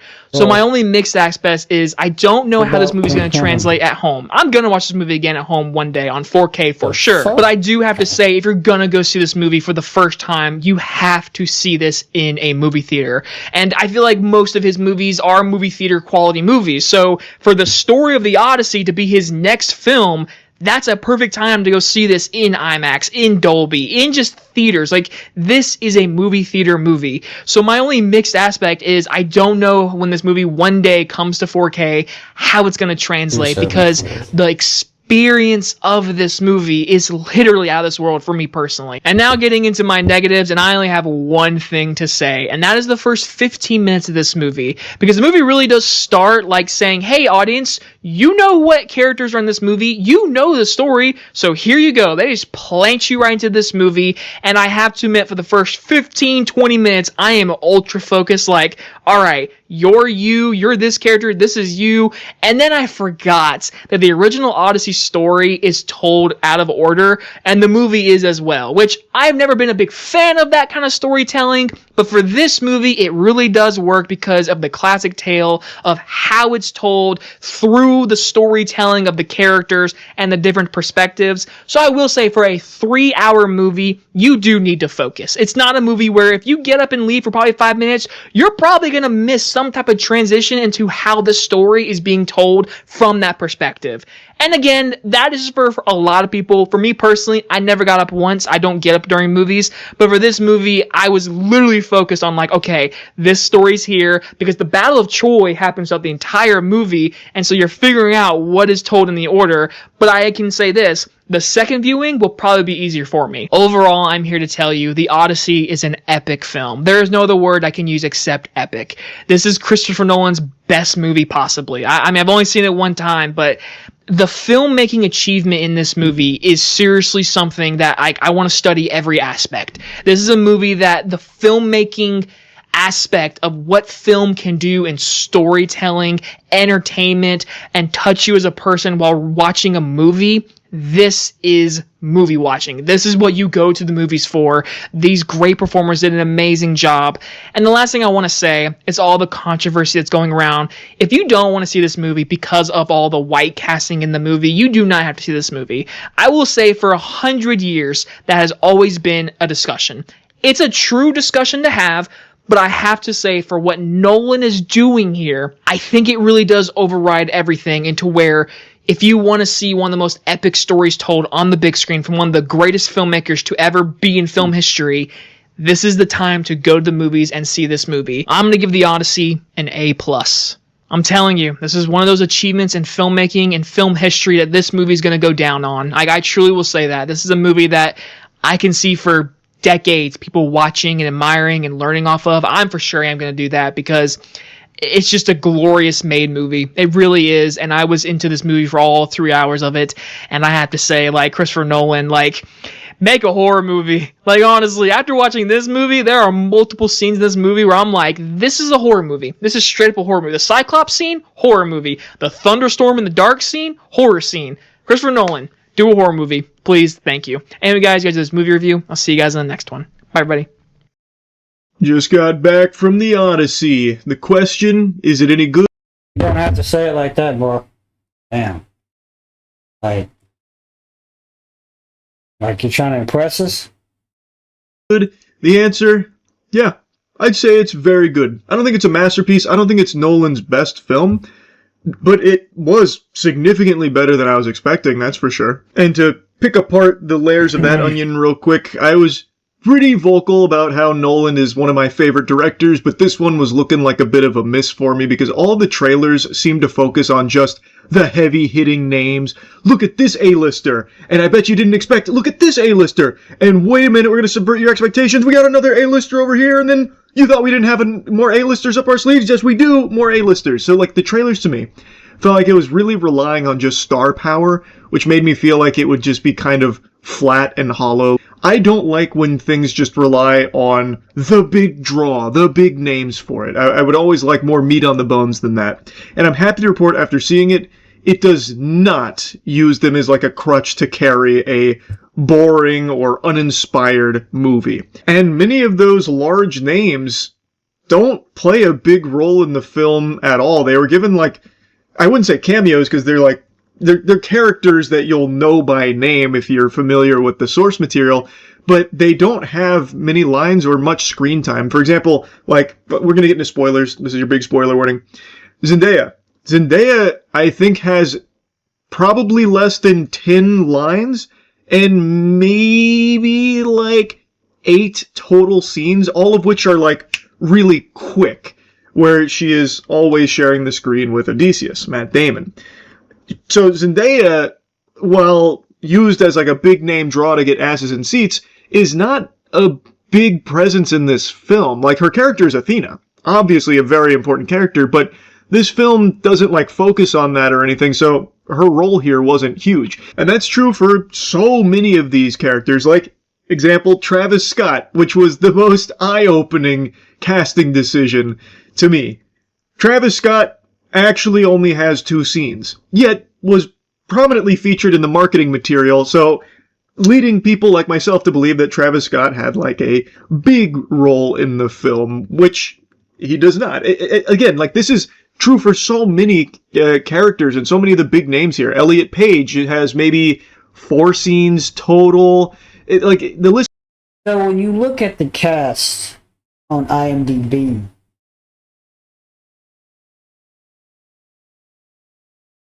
like, this is the full cast and crew page. It has Travis Scott because it's listed in credits order. Like, it's listed in credits order. But if you go back to the initial page, it's listed by credit order. So compare the IMDb. You should take out your phone, if you're going to take out your phone at all, when the credits start to roll, and just look at the cast as they appeal. At least for the cast, as they appeal, when the credits appeal.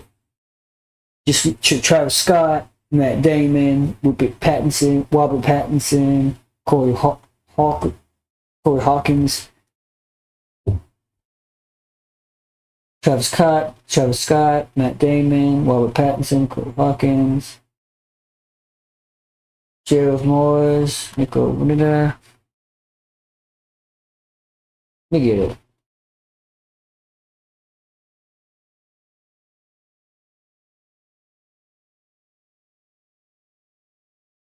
This goes on and on of all these big names that have caused a big stir leading up to it, and then in the actual film, they're not really in it all that much. But I am left confused, wondering why pay the millions upon millions of dollars to get, for example, Zendaya to read 8 lines and appear in a handful of scenes. That could have easily just been going to someone else, and they'd save quite a handful of doubloons there for it.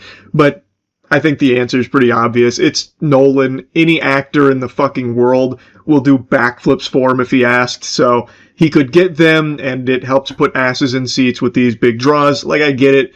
But again, for me, all of the trailers leading into that so heavily made me feel like this might be a Nolan miss. Happy to say, it's really not. I think it's a really good movie. I'm going to rip the Band-Aid off and get my biggest complaint out of the way right out the gate here before really diving into the spaghetti and meatballs. There is one huge problem with this movie, and it's one that's plagued Christopher Nolan's, I wouldn't say entire career, because I only really started to notice it with his more recent films. The sound. Like, I don't know. Maybe Christopher Nolan has some hearing issues or something, so like it sounds amazing to him, but there are so many moments in this film, just like in Oppenheimer, where I literally couldn't understand what they were saying because their words were drowned out by everything else. There are just so many instances where the sound betrays a really good scene or sequence because it just gets like a jumbled mess or sounds like fucking flatulence through a walkie-talkie. Like, I don't know. This has been a critique of Nolan's films for quite a handful of years now. It's something I pointed out in Oppenheimer as well. How does this keep getting through the Christopher Nolan patch notes? How has the sound not been fixed? It is like the most consistent criticism, I feel, for Nolan's work. And it's still present. Like, is he doing it out of spite? Like, is he doing it on purpose, just sitting there giggling like, oh yeah, I'm gonna fuck with them again. We're gonna torture those eardrums and make you think you're taking crazy pills. Like, I just don't understand, because surely someone in the pipeline here would, chirp up and be like, hey, this kind of sounds like shit here. Maybe we should, adjust it a little bit. But it just doesn't seem to be happening. Now, is it the biggest deal in the world? No. Like, it's just there are quite a few instances in this movie where it's very hard to hear what is being said. Like, and that's upsetting. It doesn't, I will say, it doesn't ruin any of the scenes. Like I said, it just does take a little bit of the investment out of a couple of sequences when you don't know what the fuck they said. So, like, I don't love that it's still a problem, but it doesn't by any means ruin the film or anything close to that. Boy howdy though, Nolan, if you don't mind me spitballing a little idea here, I'd say you spruce up that sound mixing. It would help tremendously in a lot of instances here. Anyway, though, I really appreciate the spectacle of this film being so grand in scale, and they didn't just rely on shitty half-baked CGI to achieve it. They did a lot of on-location shooting, practical effects, real sets, real props. Like, they really did commit to making this look as, like, real as possible without just going the very easy, very generic CGI route. Now, of course, there is still some CGI in it, but a lot less than you'd expect, and I already know a lot of people are going to get things wrong when it comes to what they point out as being bad CGI. I can already see it happening. Like the Cyclops, for example. The Cyclops is actually a animatronic puppet that they used. Now, obviously, there's going to be touch-ups with the CGI, but it is like a physical thing there for like the entire Cyclops sequence. That's very impressive, and something that I feel is kind of a lost art in a lot of Hollywood these days, because CGI is so much cheaper and faster. So I really appreciate bucking that trend to be more practical, even on something of that size and that caliber. And I think it looks great here. I think the entire sequence with the Cyclops is very tense, very well shot, really builds tension in a very, very unusual way for Nolan, to the point where it almost like teeters on like a horror movie scene. Granted, not like the best horror movie ever, like it's nothing like that's, game-changing in terms of its composition there, but I thought it was still very effective in the way that it was utilized, and it made for a very satisfying experience with the Cyclops and watching Odysseus and his men have to navigate that. They go to their next wacky and wild adventure. Like, I really appreciate the scale of it and just how great the adventure felt to go on. It's mainly a film about Odysseus and his men trying to get home. Of course, you still have the other elements at play, like with his son and what's going on at home with Penelope and the suitors. That's all still there, but the bulk is you're following Odysseus and his men after their hard-fought victory in Troy. After so long away from home, they now are on this grueling voyage to make it back and along the way keep getting lost and encountering new obstacles, new terror, even magic. And the magic, I thought, maybe would have come across cheesy or something here, but it doesn't. I think they do a great job of keeping it grounded, and I appreciate that they didn't shy away from just having the gods like directly involved in the story. And now it's not to like the same level as in the Odyssey itself, like the source material, but they are still here, not just in like name and spirit, but like they are present in a couple of instances, which I thought added to it. Now, I will say, since we spend most of this movie following Odysseus and what he's experiencing with his men, you're going to get real cozy watching Matt Damon's performance here. And I don't think he actually gets a whole lot of flexing of his acting chops until like the last 45 to an hour of this film. For the bulk of it, I would say he mainly exists in a state of stoicism. He is someone who is like directly communicating with the gods and trying to lead his men to the best of his ability to keep them alive by all means necessary. And he does a good job of showing like how much his men mean to him and how badly he wants to get home.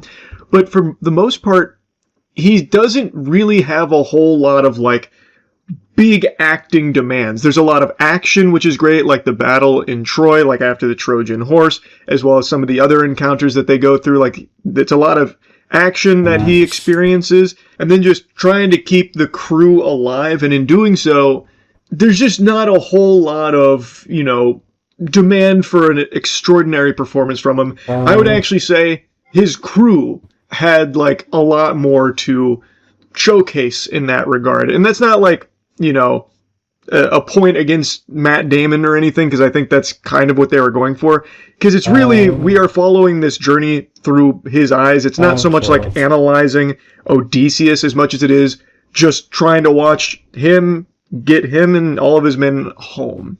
So it's not like diving super deep into it until the end. And at the end, I think he does a good job with the emotion of trying to get home and then dealing with the conflicted feelings about really not wanting to get home initially because of what his victory in Troy meant for the future of the world, symbolically about the abolishing of civilized society, because he used a trick, this deception that goes against the morals of men in order to achieve that victory with the Trojan horse, this gift that turns out to actually be not a gift, but their own demise. So, like, I think it tackled some pretty big ideas, and I don't think it really stuck the landing perfectly at the end, but I think it did it well enough, and Matt Damon did a good enough job that I think it still hit. I think it was better at the emotional beat of a husband reuniting with his wife after so long, and Penelope having gone through so much herself back at home in his absence. So the point I'm making is, even though you follow Matt Damon for most of the film, I don't think anyone's going to be like fucking blown away by his performance here, because it wasn't really demanding anything beyond him just being a stoic leader. And I think he delivers on that. But this isn't going to be like an Oppenheimer situation where like the main character we follow is like a fucking like, wow, that was unbelievable acting. And I just wanted to make a mention of that because I think following Oppenheimer, people probably have that expectation here. And I don't think that that's what you're going to get. And I don't think that's what it was going for either. Now, that's not to say that the performances in here aren't, like, great, because there definitely are some standouts. And like I said, I think Matt Damon did a good job with the role. I think he did exactly what he needed to for the character. I also think Robert Pattinson did a really great villain here. He's, of course, not the only villain, but him in particular, I thought, did stand out. But I'm also just a big Robert Pattinson fan. I think he really just goes, like, fucking hog wild, trying to put his best foot forward for every role he gets, and it shows. And not just him, but I also think Anne Hathaway did a really good job as Penelope. So I do think there were good performances here. I don't want to give you the idea that, you know, all the A-listers here phoned it in, because I just don't think they did. Now, something that I feel is very lackluster here, and it's something that I think was pretty obvious from the trailers, the writing. Some of the lines just feel super out of place in this setting. Now, first and foremost, I've said this from the very beginning, I don't care if the armor's not time period accurate, where Agamemnon has like he's got like RoboCop armor. He's got like some Terminator shit going on. Like that's something you'd see as like a high level armor piece in like an MMO. Like that is obviously not realistic by any means, but that doesn't bother me so much because this is based on a fictional story. This is not real events that happened. There wasn't actually an Odysseus that fucking fought a Cyclops or anything. If you are bothered by it not being like historically accurate, I'm not your fucking dad. You can have that opinion. That's totally fine. For me personally, I didn't care because they weren't trying to make like a fucking documentary on Odysseus, the real guy who lived, or anything like that. It is just about a fictional story, so I don't mind him giving it his own creative flair in terms of the visuals and like the armor that they were wearing or the ships they were embarking on. That didn't bother me. But what did bother me is the way he chose to write these characters. I think the dialogue in many instances holds a lot of this film back. Like, and what do I mean by that? It's very jarring when you're watching Tom Holland talk about his dad to, you know, the people around him, like, where's dad at? Where is dad? I want to know my dad. I don't know. Like, that does jump out in the context of this film. And it's not just Tom Holland. That's just the most notable example. Every character talking, like, with modern sentences just conflicts with the tone the movie sets and where it exists. I'm not saying it needed to go like to old timey, you know, Finnegan's Wake type shit, but at least giving it something that feels more powerful. So when you're having lines or intense moments and you hear a character say something just very modern in it, it just, I don't know, it doesn't feel right. It doesn't sit right in the scene. And that is something that I think, like I said, holds it back in a few cases. I don't think it like ruins a lot of the emotional investment, especially at the end of the film. I think they do a good job bringing it all together.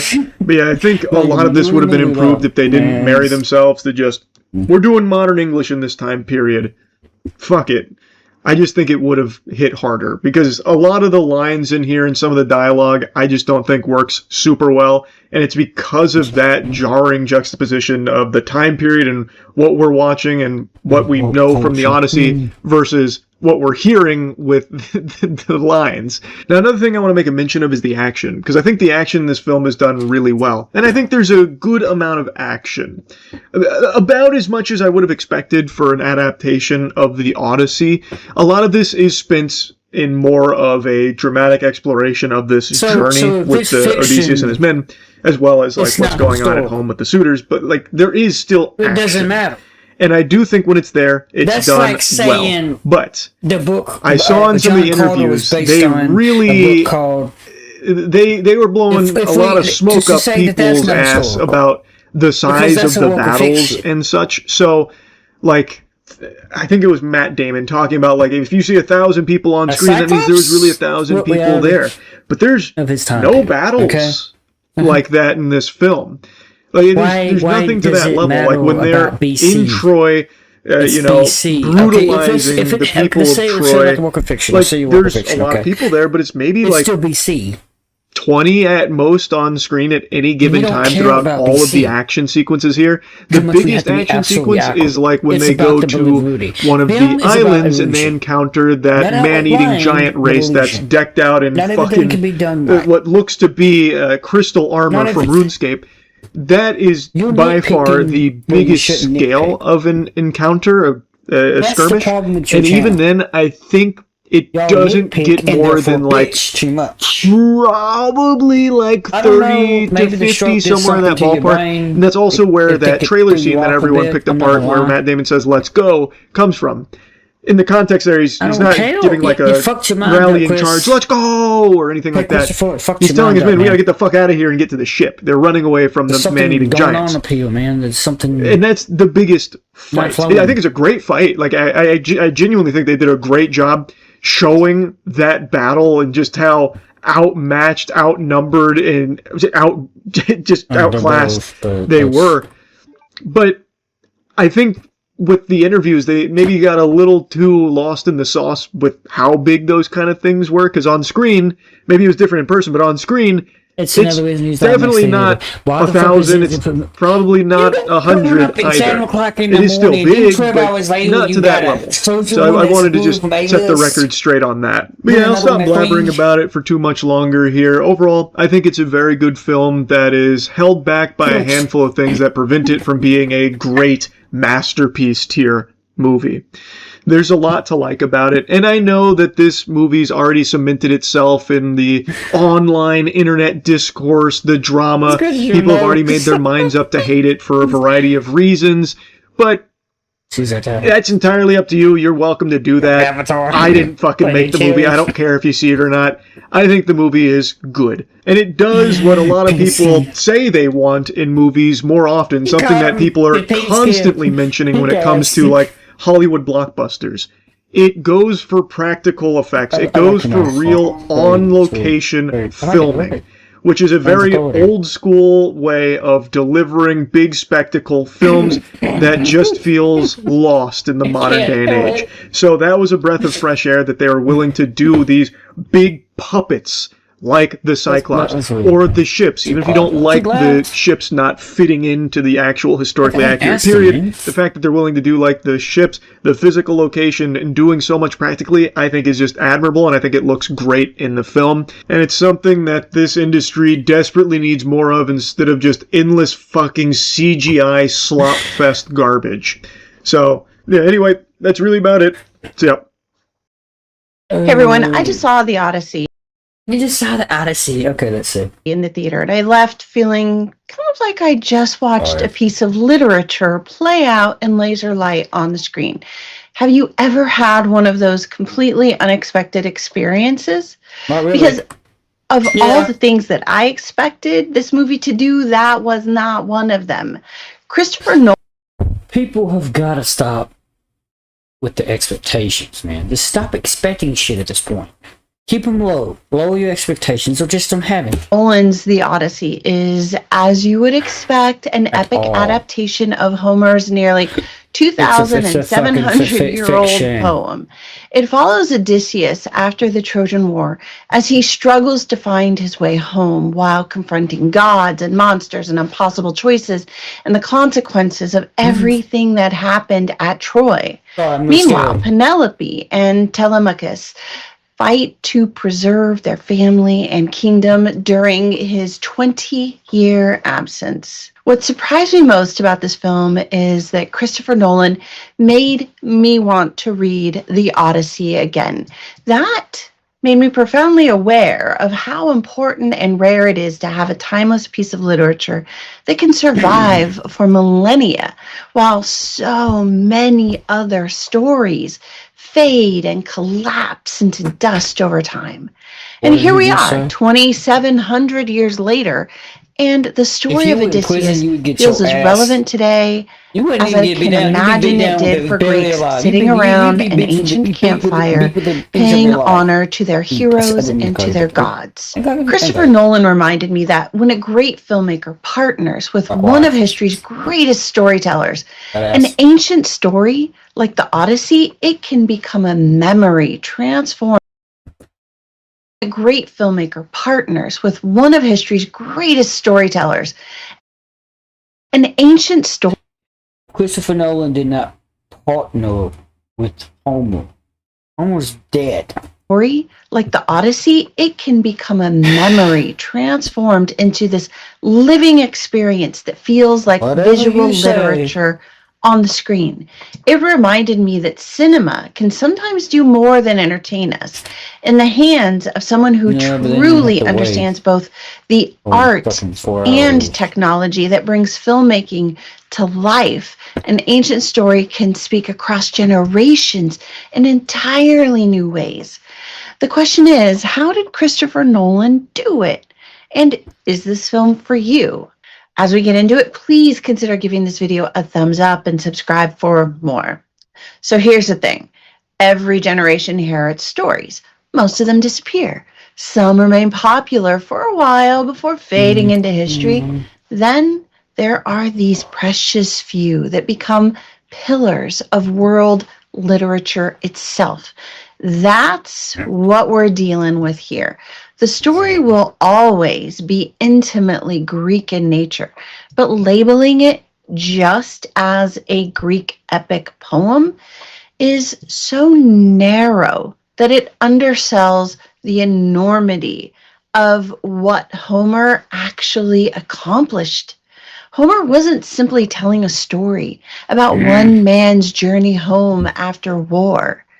Homer used Odysseus's departure, his journey, and ultimately his return to explore the ancient Greek principle of Xenia, which is the sacred obligation of hospitality between host and traveler. This is something that the people of the time would have understood without explicit explanation because it formed part of the moral, ethical, and religious framework of their world. Xenia was protected by Zeus himself. And to help translate that idea for contemporary audiences who may not be familiar with ancient Greek culture, Christopher Nolan refers to it as Zeus's law. He then uses the conflicts and character choices throughout the story to show what happens when people honor or violate that sacred obligation and the consequences that follow. When we look at the role that mythology and fairy tales and even religious parables play throughout history, they all serve a similar purpose within imaginative and entertaining stories. Yeah, they entertain us, sure, but they also teach us cultural values and social expectations through those entertaining stories that help societies pass their lessons down from one generation to the next. The Odyssey by Homer does all those things. It weaves them into a core manuscript that predates the emergence of classical Greek philosophy, long before Pythagoras or Socrates or Plato or Aristotle, and many of the other thinkers who would later shape Western philosophy. Here, we've got Homer already setting the stage and asking those profound questions about honor and justice, leadership, duty, family, and what it means to live within a society. He was not writing philosophy, he was writing a story and entertaining stories. Yeah, they entertain us, sure. And the consequences, that idea for contemporary audiences without explicit explanation because it formed part of the moral, ethical, and religious framework, which is the sacred obligation of hospitality between host and traveler. This is something that the people of the time would have understood without a learn to explore the ancient Greek principle of Xenia, which is the sacred obligation of hospitality between host and traveler. This is something that the people of the time would have understood without explicit explanation because it formed part of the moral, ethical, and religious framework of their world. Xenia was protected by Zeus himself. And to help translate that idea for contemporary audiences who make choices throughout this or violate that sacred obligation, obtaining those who had questions and writing philosophy, he was writing a story that grabbed the human imagination, spinning it into something people could hold onto and remember as part of their cultural obligations, as well as their cultural identity within society. Nolan takes that foundation a step further by revealing the emotional consequences of the choices we make that violate those social obligations. We see explicitly on screen how war changes the people who fight it, as well as those who don't, and how sacrifice reshapes people, and how the complex relationship between memory and grief associated with our actions, it stays with us long after the acts are committed. What makes this story special is that there is a conversation happening between Homer and Nolan, two storytellers born nearly 3 millennia apart, who are exploring a set of shared human truths that remain as relevant today as they were 2,700 years ago. When I look at it like this, while considering the creative changes that Nolan made, I suddenly understand why there are no major Greek actors in this film. And that was a big question for me that has been sticking in my mind since I started learning more and more about this movie. The Odyssey. The Odyssey, it reads like a thank you letter. It reads like a thank you letter to Homer. from the world at major Greek actors in this film. And that was a big go. When I look at it like this, heart, who are exploring a set of shared human truths that remain as relevant today as they were 2,700 years ago. When I look at it like this, while considering the creative changes that Nolan made, I suddenly understand why there are no major Greek actors in this film. And that was a big question for me that has been sticking in my mind since I started learning more and more about this movie. The Odyssey. You think Jesus Christ cares about? No, you didn't care about. Son, the gospel was written by 4 different people. Not each and every one of those gospels is exactly this. They're told from different perspectives because it doesn't fucking matter the chronological order. What matters is the overall message. We can handle it like that. The Odyssey, it reads like a thank you letter. Let me talk to him. We can't handle it like that. It reads like a thank you letter to Homer. I want to tell them something. I want to tell them something. They can't process it. From the world at large. And I know I'm getting just a little weirdly emotional here, but there's something really special about that. And I think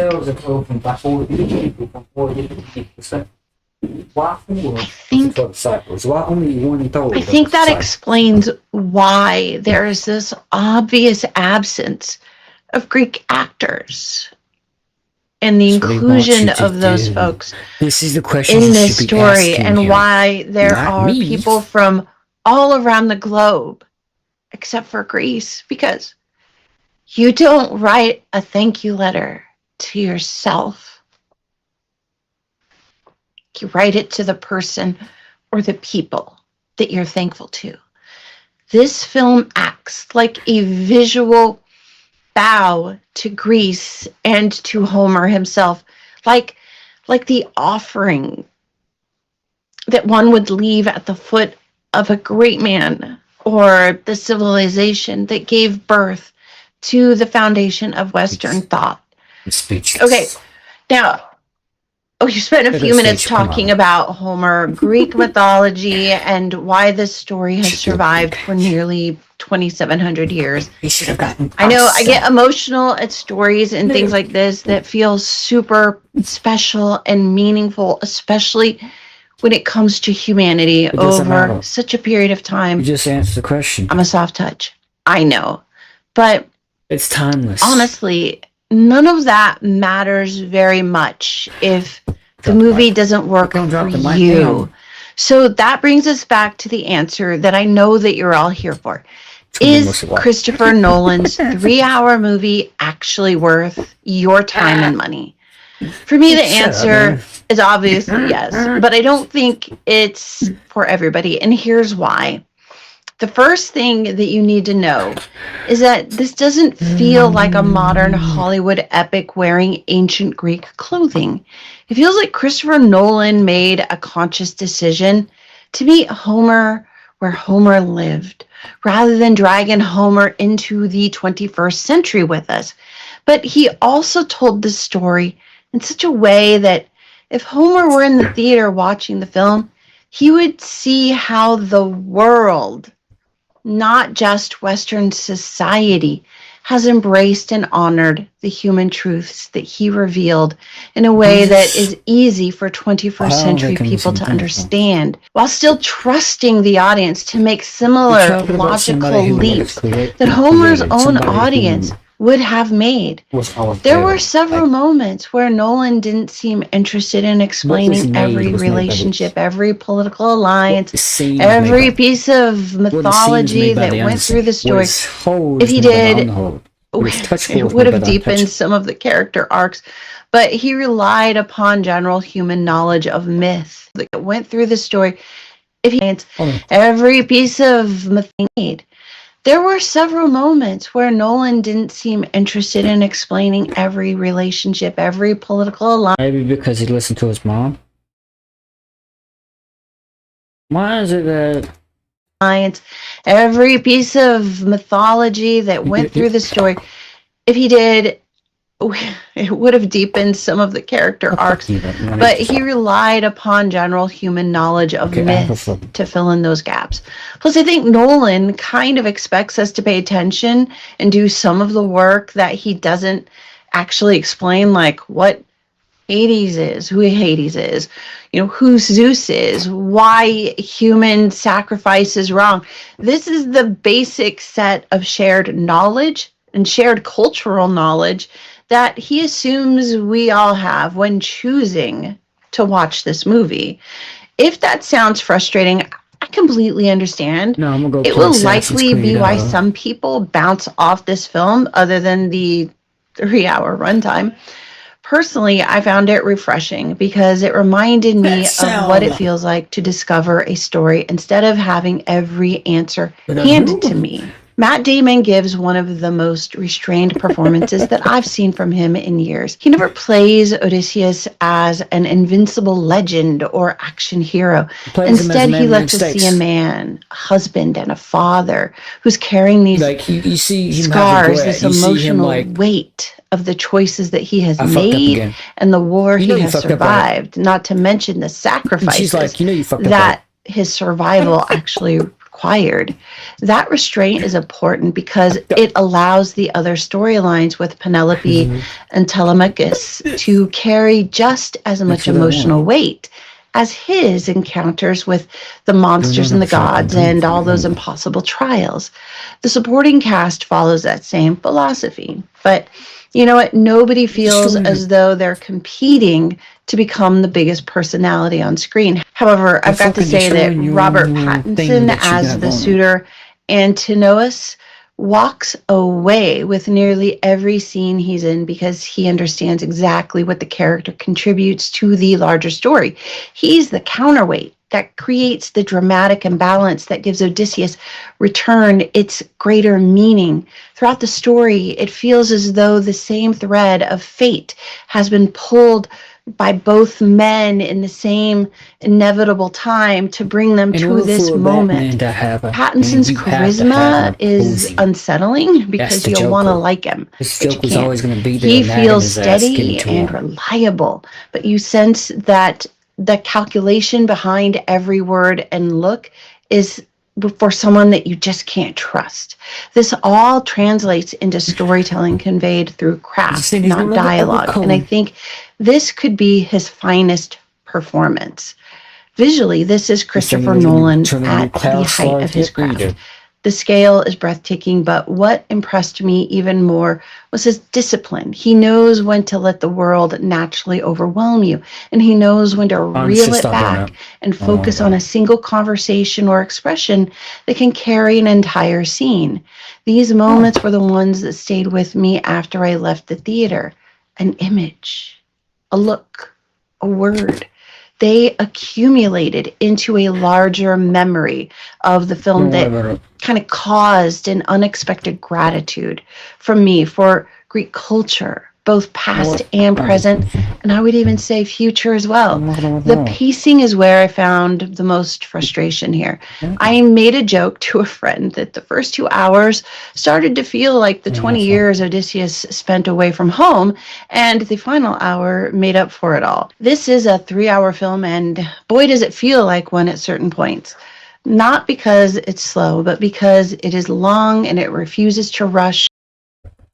Like the 20 years Odysseus spent away from home, that the first 2 hours, most frustration here. I made a joke to a friend that the first 2 hours started to feel like the 20 years Odysseus spent away from home, and the final hour made up for it all. This is a 3-hour film, and boy, does it feel like one at certain points. Not because it's slow, but because it is long and it refuses to rush through the emotional consequences of the character's choices. Some people will absolutely want the scenes cut down, but I found myself mostly appreciating the pace it gave because it gave the story some room to breathe, I guess. After all, this isn't just an action adventure epic fantasy. It's about 20 years of war, loss, memory and regret due to the people who have to live through those experiences. My biggest criticism of the film is Christopher Nolan's decision to have the entire cast speak in a modern American dialect. I actually understand why he made that choice, since it gives the film a distinctly non-classical, common, and contemporary language that represents Nolan's side of the conversation with Homer. In many ways, it's doing with language exactly what he does elsewhere in the film by translating Xenia into an immediately understandable term like Zeus's law. For the most part, I think it works. Then every once in a while, the word or phrase or something would suddenly, by translating Xenia into an immediately understandable term like Zeus's law. For the most part, it was elsewhere in the film by translating classical, common, and contemporary language that represents Nolan's side of the conversation with Homer. In many ways, it's doing Nolan understand why he made that choice, since it gives the film a distinctly non-classical, common, and contemporary language that represents Nolan's side of the conversation with Homer. In many ways, it's doing with language exactly what he does elsewhere in the film by translating Xenia into an immediately understandable term like Zeus's law. For the most part, I think it works. Then every once in a while, the word or phrase or something would suddenly feel jarring in a little too modern of a way, pulling me out of the experience. I noticed it most, unfortunately, with Tom Holland's Telemachus, whose speech occasionally felt less like a young prince from Ithaca and more like an American trying to sound young. I had a few similar experiences with John Bernthal's Menelaus. Those moments never lasted long, but they were noticeable because the rest of the film had worked so hard to immerse me in its common tongue. The only casting choice that never settled for me, honestly, was John Leguizamo as Odysseus's most trusted servant, Eumaeus. I like him as an actor, but for me, he was the one performance that consistently broke the spell. Every time he appeared, I became aware that I was watching John Leguizamo instead of Eumaeus. It's a small but important part in an otherwise remarkable film. So again, would I recommend The Odyssey? Yes, but with one important caveat. If you're just looking for a superhero style action film or a fast-paced fantasy adventure filled with monsters and battles and spectacle, you're certainly going to find those things here. But if that's all you're looking for, I think you will leave wondering what all the fuss was about. On the other hand, if you're willing to meet Christopher Nolan and Homer halfway, I think you'll discover something much rarer. You'll find a movie that doesn't just adapt one of the greatest stories ever written. It gives you a film that understands why The Odyssey has survived for nearly 2,700 years and how much we owe as a world to Greece. This film is a thank you letter to Homer and to Greece, showing what the world owes to that ancient culture and to their descendants. For me, that's a remarkable achievement, and it's the highest compliment I can give the film. Christopher Nolan didn't update Homer so much as engage with him on screen. And the way he did it made me want to read Homer again, like I said.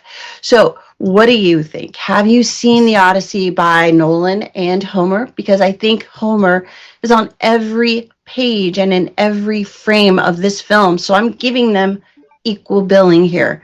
For me, Christopher Nolan and Homer are in conversation across 2,700 years. We are privileged to witness one of those rare moments when cinema transcends form to become visual literature.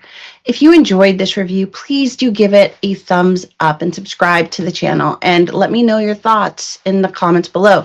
I'd especially love to hear whether this film made you think differently about home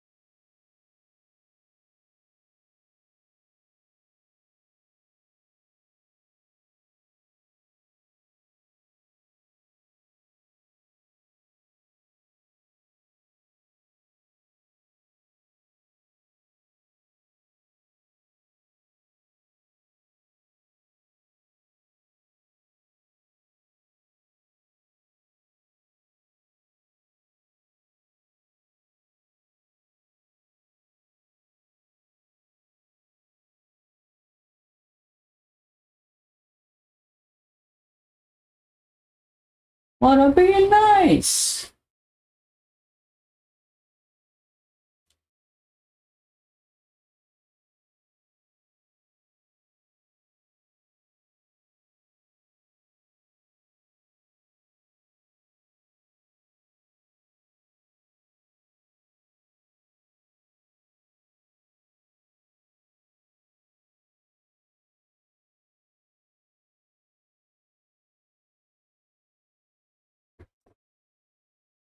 Yeah, it does.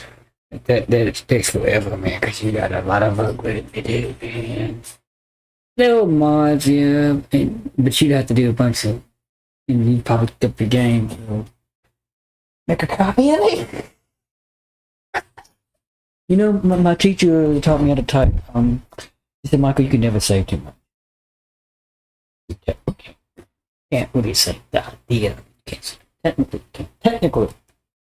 Greek mythology, or the power of great storytelling. Dumbass. That's it from me, you guys. Until next time, why not check out one of these videos? Thank you for watching. Happy viewing, everybody. I'll see y'all again. Steve's got one view. One little view. What's the title?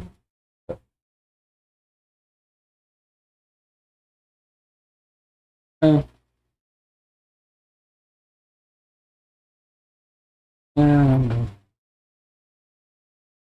And soon. Bye for now.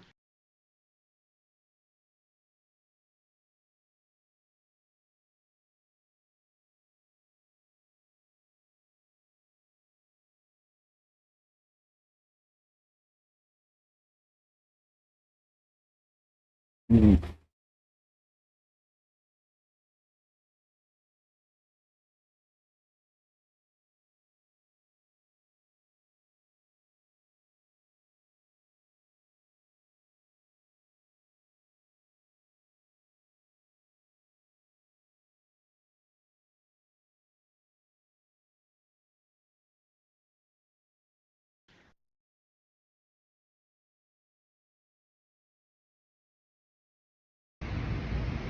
Wow.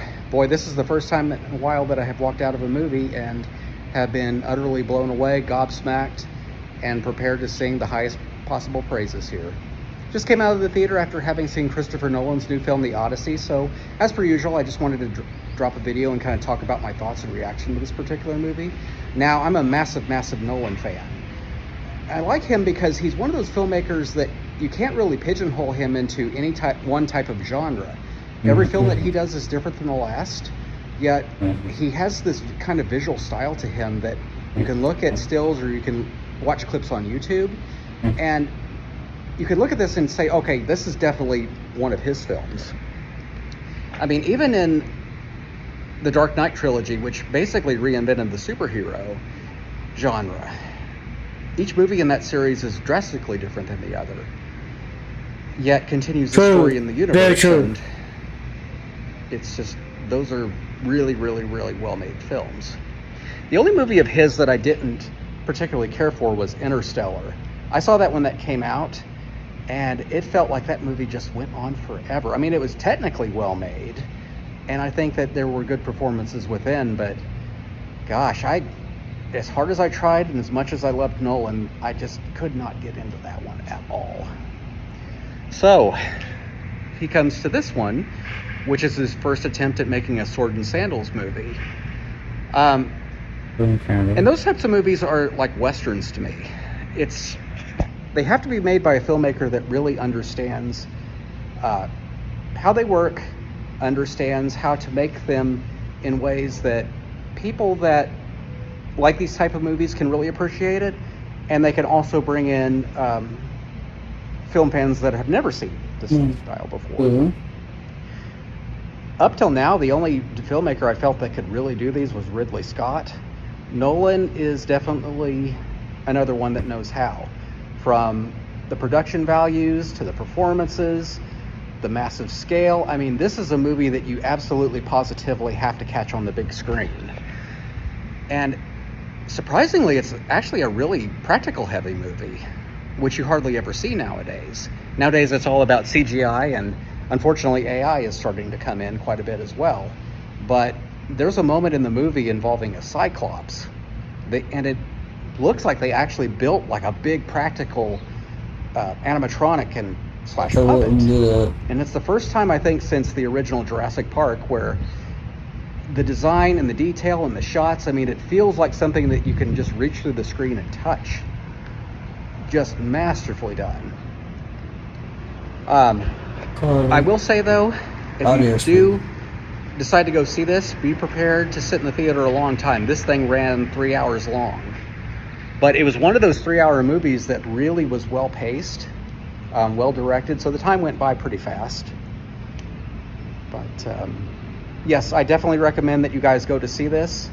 Go see it on the biggest possible screen. I actually want to go back again and see it in IMAX here pretty soon. It's the one movie I've seen this year that I actually want to have repeat viewings of, which is pretty high praise. So, well, thank you guys very much. I hope you enjoyed this. And I will be back with another review here very soon. Take care, guys. See ya. Nerdrotic.com.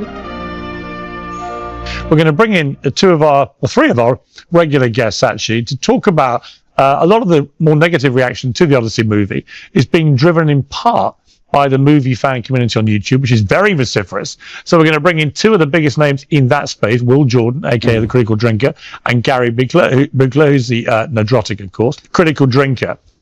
The fuss exclusively about the choice of having Lupita Nyong'o, a black woman, African-American actress, playing Helen of Troy was, somehow wrong.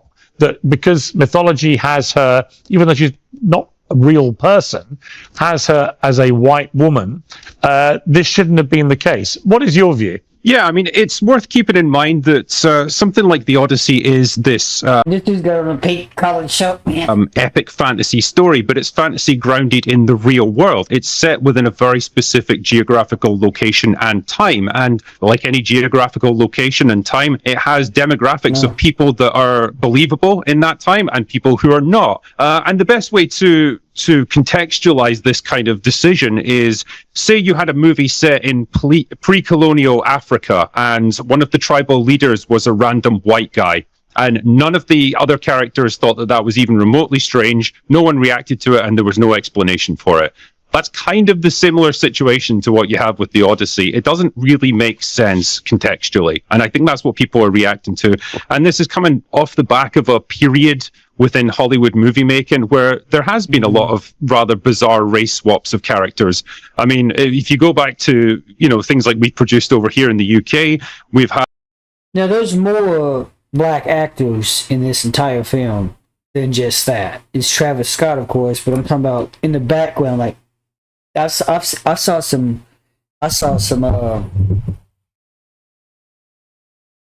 background black actors. There's even a few in Odysseus' army. There's a few actors. They're not really background. They're really actual straight up acting roles. They're supporting actors, if you will, or extra, I guess. But they're black.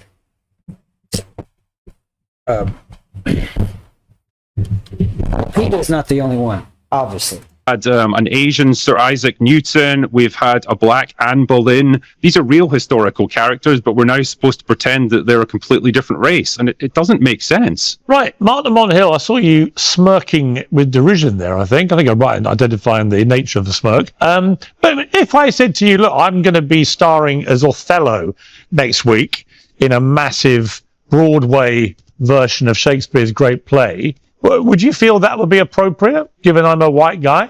First, you read my smirk correctly. Your powers of observation and analysis have really sharpened since I started coming on the show. You're welcome.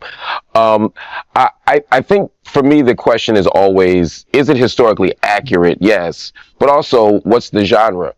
If it's mythic, if it's fantasy, or if the artist is explicitly saying, hey, we're not playing on historical accuracies precisely because of the fantasy aspect of it, I'm fine with it. But if you're actually not doing that, and you're not eyes wide open, you don't show your cards, then it would be a problem. So if you were playing Othello and we had that conversation, I'd be fine with it. The reason I smirked was because there's a long history in Hollywood of white people playing characters that should be black people. I mean Charlton Heston as Moses was kind of wild. You know what I mean? Particularly since the character. We've got our issues with those pieces of casting as well. Yeah, you see how he interrupted? He had to be quick to defend. I was alive when that happened. I'm not sure we should. I made an entire video about I'm not sure we should. casting choices in Hollywood, and one of them was John Wayne playing Genghis Khan in The Conqueror. I think that's completely absurd as well. So I've got plenty of issues with bad whitewashing casting over the years, but that was 50 or 60 years ago. I can't do anything about that now. Daniel Middleton, one of our other panelists here, penned a column for the New York Times entitled He got word-faced. Does Matt Damon look Greek? No. So stop complaining about Lupita Nyong'o. In it, he asks, so what is Mr. Nolan up to? As it turns out, the auteur is using Helen just as the Greek authors did to provoke, challenge, and discomfort how we think about beauty and identity, about who we are and how we relate to the world. By that criteria, what's wrong with it? Well, what I primarily point out for the film is the hypocrisy from Hollywood.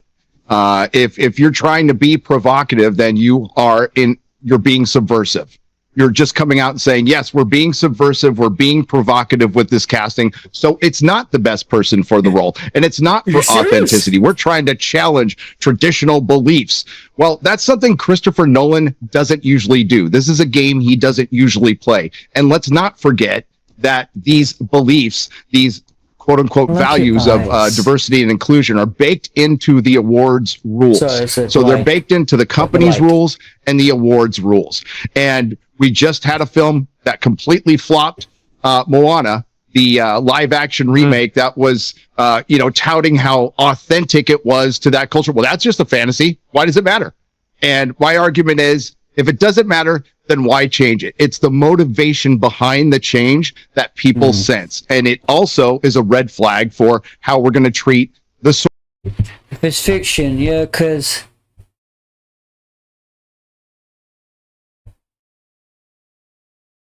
When it comes to the people, I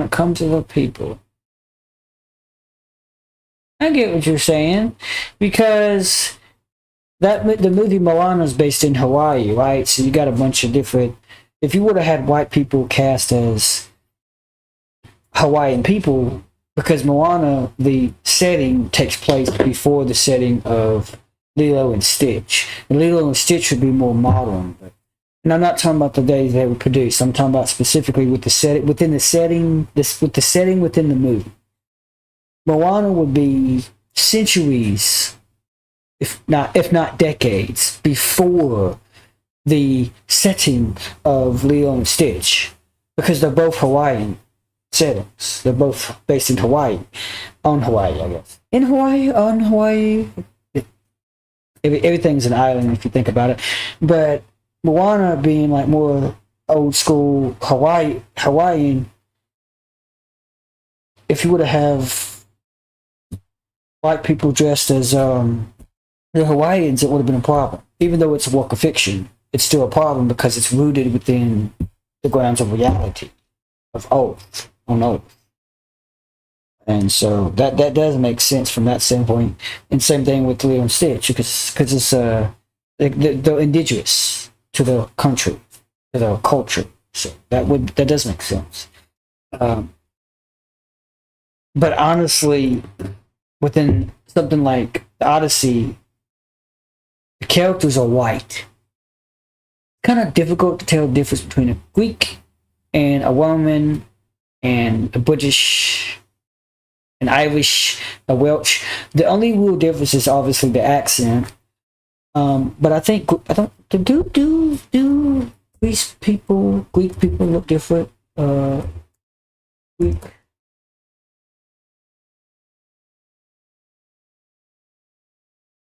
Look at images. I'm talking about the nose.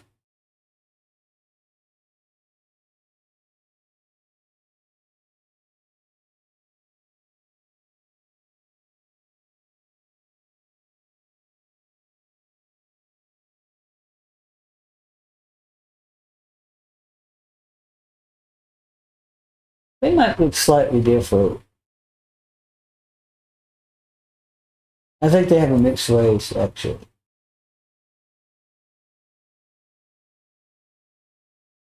Not trying to look at any AI images.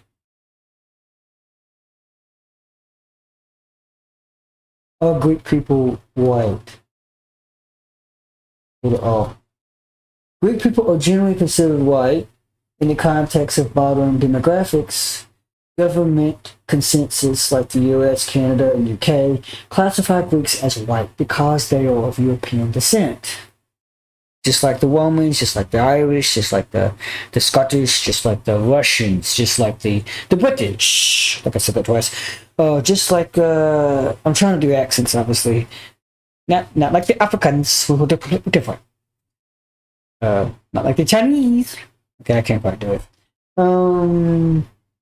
Yeah, but the short answer is yes, according to this Reddit post. In Greece, the population is considered white Caucasian. Greeks are 100% European/white and are 100% Caucasian racial. Not sure about the 100% nowadays, but historically, yes. Source material and how we're going to go through. Like I saw this with the Rings of Power. The Rings of Power, they changed. They had black dwarves and black elves, and oh, by the way, they completely went off the text. So it's a red flag for something else. Now, Lupita Nyong'o, if I'm mispronouncing her name, I apologize, but if she's in it for a little bit, like the movie could still be good. It could absolutely still be good, but it's a red flag and it's subversive casting. So it does rile people up. It's meant to rile people up, just like the casting of Black Snake. Okay, Victor, let me bring you back in here. Yes. What's your response to that argument? I think he makes a good point about subversive. When we talk about people of different races playing characters, the complaint about Hollywood, say, pre-1980, was that white characters, Burt Lancaster, Charles Bronson, Before 1980. and Audrey Hepburn, who played Native Americans. The issue was there were probably Native American actors who would have been more authentic. Or I don't know if they were as good actors, but there was no effort. But the point I'm making is they tried to look or appear as they were Native Americans. So when a Mexican American actor played Zorba the Greek, Anthony Quinn tried to look Greek, and it was enhanced because he looked Greek in some ways. And when Laurence Olivier tried to play Othello, he was white, but he tried to look like he was North African. And but I think the other guest was right about trying to be subversive. In the case of Lupita, I mean, it would be kind of absurd in modern sensibilities to have an African. If you, so from a business standpoint, I just thought of this. From a business standpoint, if you're a major director like Christopher Nolan, are you going to hire some never before seen Greek actor versus hiring, say, Anna Hathaway? She's obviously Oscar worthy, right? She's been on Oscars before. She's been nominated for who knows how many awards. Just saying, she's A-list. Honestly, when she started with the Devil Wears Prada, she probably wasn't even A-list at that point. But that movie helped pump her up to A-list. If it didn't establish it, it helped her get very close to it. What I'm saying is, you're gonna hire actors that are famous, not notorious but famous, not infamous but famous. I'm surprised Tom Cruise is not in this movie. I'm just saying, that's the business mindset of Hollywood, or just filmmaking in general. I mean, and it's like the other review saying, the people probably would have did backflips for Nolan. Why is Zendaya in this movie, other than marketing? Because she's fresh, she's still new, she's current, along with Tom Holland, more current than Tom Holland, actually. Because I'm just making sure my door's closed. I keep doing that. She gets butts and seats, but she's I'm trying to think of it. She probably would have done backflips for Nolan. It's an honor, a great honor to work with Nolan. I don't know if I could say for Nolan. Work with Christopher Nolan. A lot of times the actors don't say for, they say with. American actress or African British actress, then wear, I guess we could use that word, whiteface, so she would appear more authentic as far as the actual text of Homer goes. But it is a subversive act. It's saying that we're going to take somebody who does not appear anywhere near the look of Helen. And why it might have been less subversive for Clytemnestra or other characters, after all, Helen is the central character and caused the Trojan War. I have no problem, as the other guest said, about being subversive, if that's openly your point, is to draw attention that you're trying to destroy characterization or traditional stereotypes, but it's not being authentic to what the author imagined. Okay. It might be your interpretation of what he imagined, but if it isn't. And again, I think, just to finish, we have a whole tradition of, it is kind of insulting to, it's very unpopular. There's a lot of controversy in Greece. It would be as if you made, an epic, remade How the West Was Won, and you didn't have one American actor in it. You all had Europeans or Africans or Asians. So to make this national epic, which there's a lot of controversy in Greece, it would be as if you made, an epic. We have a whole tradition of, it is kind of insulting to, it's very unpopular. There's a lot of controversy in Greece. It would be as if you made, an epic, remade How the West Was Won, and you didn't have one American actor in it. You all had Europeans or Africans won, and you didn't have. It's kind of insulting to, it's very unpopular. There's a lot of controversy in Greece. It would be as if you made, an epic, remade How the West Was Won, and you didn't have one American actor in it. You all had Europeans or Africans or Asians. So to make this national epic, which the Greek people feel is a continuous tradition from the 7th, 8th century, and not have. Honestly, though, Hollywood is based in America. Major films are made by Americans. Major films are not really made by other countries, especially not in the Eastern Hemisphere. Now, if you were to reverse that in another reality, in another universe, there might be a Hollywood in, say, Great Britain, England. In America might be the opposite. It might be that, there are Europeans as cast as actors in a how America won the war, whatever he just said. Where you should have American actors, but you have English actors, but British actors instead, because they established, they established the commercial money-making, filmmaking body. That's what Hollywood is. It's a major filmmaking body. And I know people are saying fuck Hollywood, but U.S. I'm not gonna lie. The United States makes the best films. Period. Not just the most high-grossing, but the best. I know that's kind of arguable because, you got a lot of Bollywood movies that are the best, I guess. So it's kind of subjective. It is subjective. But it is a common consensus that we make the best movies. All across the United States. Should have gotten Oscar. That's from Tropic Thunder. So we'll vote that in another universe. Have Britain do that. You're not going to have American actors to play American roles. You'd have British actors. Because it's where it's made. It's kind of like the old saying goes, the house always wins. Have a single Greek actress or actor is kind of jarring when you go out of your way to get other people who would cause controversy and sometimes in a subversive manner. I was actually in Greece a few days last week, coincidentally, and I had this anger expressed because there are no Greeks in this movie. An open letter in the Greek City Times said Greek people did not disappear after the age of myth. Greek culture was not frozen in classical marble. Greek language was not extinguished in antiquity. We are still here. Now, if you go back in time, this is not the first time you've had a black actress play Helena Troy. Orson Welles cast Eartha Kitt as his Helena Troy back in 1950, something I didn't discover until this morning.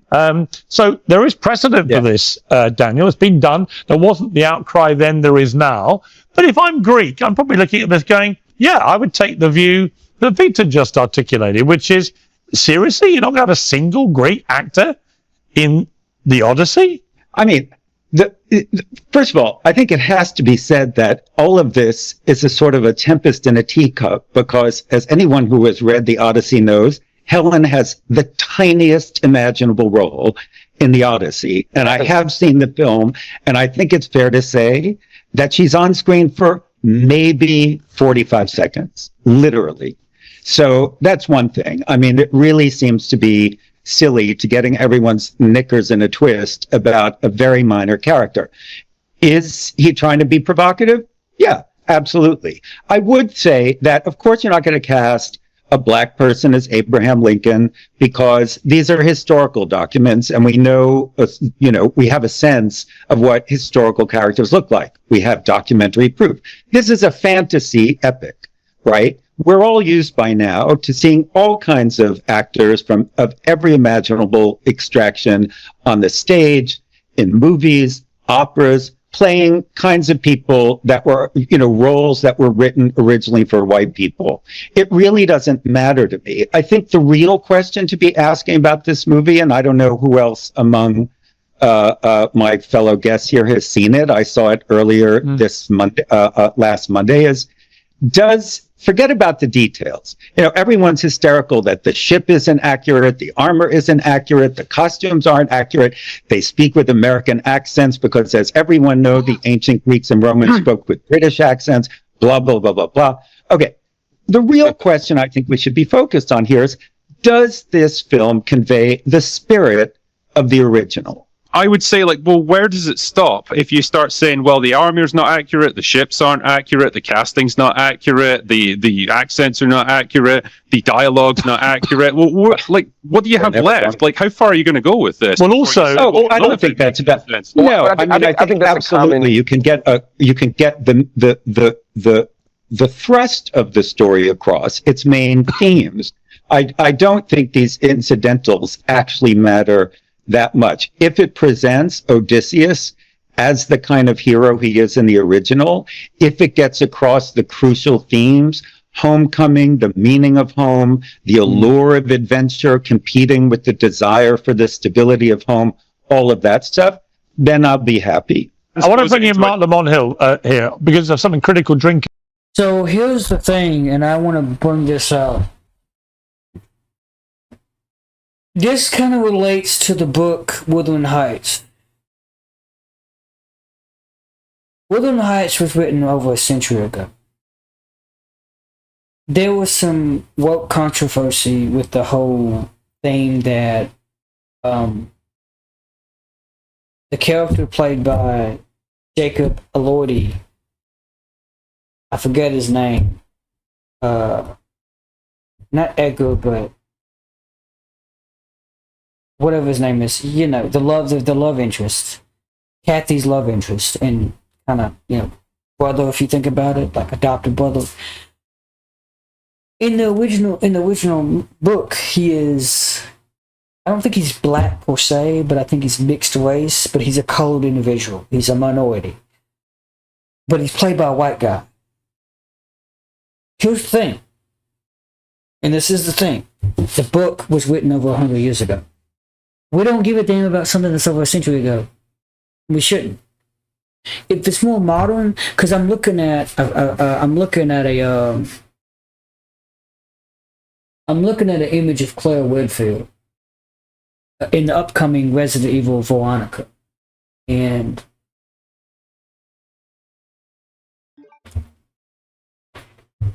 I'm gonna show you the picture. Show you my business. Don't worry, it's not porn. This image, this is the main character. Claire Redfield, the younger sister of Chris Redfield. She's a video game character. She's completely fictional. However, with Resident Evil Welcome to Raccoon City, they had a white actress, a British actress actually, but her hair was not in a ponytail. Claire Redfield's hair was always seen in a ponytail. So if you want to be accurate with the video game accurate, you got to have her hair in a ponytail. But the thing about it is, that's more modern. That's within this century. If somebody has a Resident Evil game, a movie, movie with a black actress as Cleo, I'm going to be upset as a Resident Evil fan because it's too close to this time period. 100 years from now, people probably won't even care unless they keep making the games 100 years in. Time has a way of making us, like Odysseus, forget. Alongside White Lotus flowers, of course. But the point I'm making is, we don't care about something that's written, if not 100 years ago or over 100 years ago, well over 100 years ago, like centuries and centuries ago. Homer wrote Odyssey before Christ walked the earth. Actually, let me double check.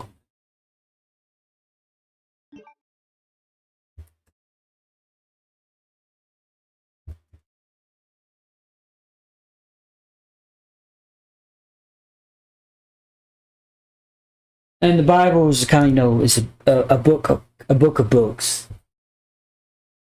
But the Odyssey is generally older than the complete Christian Bible. Homer is believed to have proposed the Odyssey early around BC, but the text formally written down by the 6th century BC. 2 centuries later. In contrast, the complete Bible, compared both the Old and New Testaments, were not finalized until AD.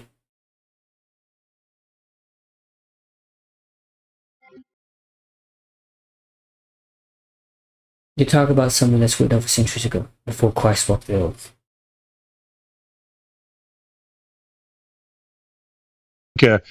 Whose video on the Odyssey has had over 5 million views, and Critical Drinker says 3 million. Just 3.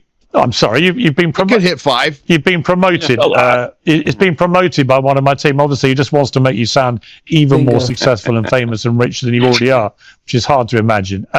So only 3 million views. But in it, you say about it, there's this weird assumption that every other culture, race, and ethnic group in the world are entitled to their own unique stories, history, and identity, and it all has to be carefully fenced off and respected. Whereas anything created by white Europeans is treated like some generic all-you-can-eat buffet that everyone's allowed to stick their hands into. Mark Lamont Hill, your response to that?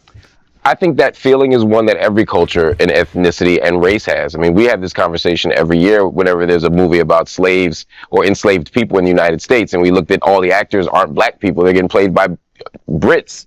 You know, and it's a similar conversation internally within the black community, the African American community in particular, even about Lupita. And so I think that feeling is common, but I think when it comes to European culture and European civilization, I don't see any historical record of that. I mean, the fact that we're still showing the Odyssey, playing the Odyssey, reenacting the Odyssey, rewriting the Odyssey. People make their academic careers just on translations of the Odyssey. We are obsessed with European culture and centering it. And when one film comes out that has an alternate interpretation and a more fantastic, and I mean that in the sense of fantasy, a more fantastic interpretation of it, we act as if, you know, the world is ending. And I don't think we need to do that. I think it's okay to have this type of interpretation. And I think if you were to subject any text or any film to historical scrutiny. If I were to look at any film about the 50s or the 60s, if you look closely enough at the clothes that they're wearing or the music that's playing, there's usually some anachronism there. It just so happens that we're sort of obsessed with this one. And then finally, in terms of fidelity to the text, most books that are turned into films are not the same as the movie. Go watch The Color Purple. It is absolutely different on screen than what happened in the book. What Spielberg did is very different than what Alice Walker did. That is a normal artistic gesture. And no one is confused about this. And it seems to me that the only people we're worried about, not you guys, but some people are worried about there, is the Lupita one, the smallest character in the film. Again, nobody's Greek. Nobody matches ethnically, nationally, etc. Culturally with these characters, but the only one that seems so out of step that we can't stand it is the black one, and that's why Eartha Kitt made sense, probably because she's not as dark as Lupita, so it wasn't as jarring to people. But the idea that the black character has to be the one that we put on the outs of this is silly. None of them fit. We're talking about Lupita a lot, but there's Zendaya, there's Elliot Page, which nobody's brought up. I mean, well, I was actually literally about to ask you about that. So let me just ask you that, Nadronic, because Elliot Page, formerly Ellen Page, so a trans woman who became a trans man, is in the role of Sinon, a cunning Greek soldier. Yeah, but Sinon is a male. The character is a man. The character is a man, not a trans. gender or whatever. And the cousin of Odysseus is being billed as another casting controversy, said to be a nod to contemporary LGBTQ, etc. politics, and the memes have been relentless. Let's take a look at some of these. You're basically making it to where God said to respect His temple, and He's not talking about the buildings of mankind. So because God made man's image, so tattoos, you're tainting His temple. Same thing with piercings. But if we're not piercing, I guess it's fine. But tattoos is look to me. Dye in your hair, definitely. Well, if it's an artistic choice, like an actor, of course, dye. All these radicals in the left down the hair because of wokeness, I don't agree with them. What does that mean? It doesn't mean anything. If you're going to protest, at least have a hair. So that was inevitable, I guess, from the online stuff, because that's what the online world does. But, I mean, should we care about this? Is it a nod to the LGBTQ culture war, or is it just the fact that Elliot Page is a good actor, got picked for the role, and does a good job? I don't know if Elliot's a good actor or not. I think it's you could make an argument that Christopher Nolan likes to work with people he has worked with before, and you can also make an argument that this is absolutely a nod for that. I think it's a little bit of both. I don't know why you bring in a character that wasn't even in the original poem from outside it, and just for this part, and that those are changes that certainly can be made. And again, if Christopher Nolan's name isn't attached to this film, everybody's going to think it's a bomb. But Christopher Nolan being attached to this film, he gets a certain amount of respect that he absolutely deserves, the benefit of the doubt, which he absolutely deserves. I don't know how much Elliot is actually in the film as well. It could be a very small part as far as I know. And it still could be good, but you can't blame people. So he hasn't seen it. Well, the context, according to this video, he probably has now. Text of this is, yes, there is a culture war.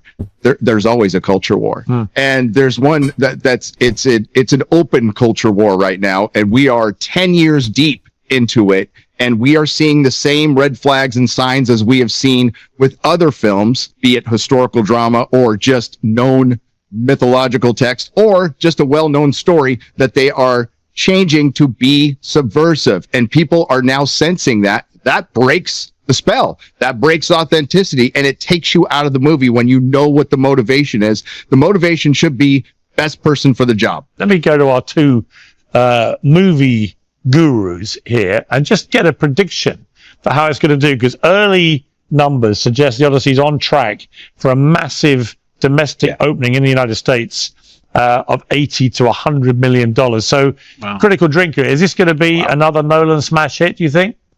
It's definitely not going to lose money, put it that way. I don't know if it's going to reach the same heights as something like Oppenheimer, because there's not quite the same immediate cultural attachment to it as you did with something like Oppenheimer, which is still within living memory, and we're still living with the fallout of that, for lack of a better word. And it doesn't have the Barbenheimer effect, which really pushed both of those movies to much greater heights than they would have had individually anyway. When the Barbie came out during the same time, the exact same day, 2 movies, double feature release. So I think something in the region of 7. Can you imagine if we had another movie that came out at the same time? It'd be like the Odyssey or something. Like, I don't know if there's another movie, but to 800 million would be a reasonable number for this film. I think I could see it reaching that pretty easily. Okay, and Nadronic, finally a difficult question for you. And I could have put it to either of you, but I picked on you mercilessly. Is it better for your business model if this is a massive turkey or a massive hit? Believe it or not, it doesn't matter. Really?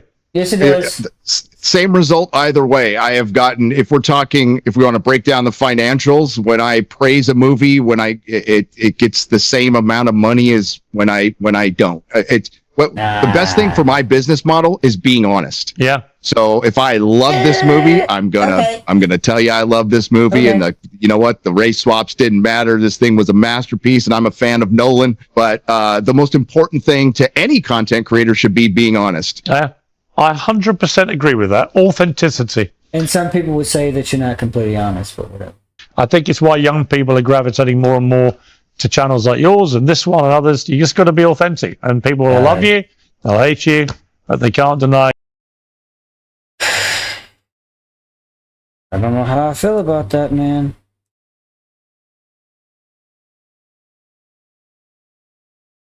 I just don't at this point.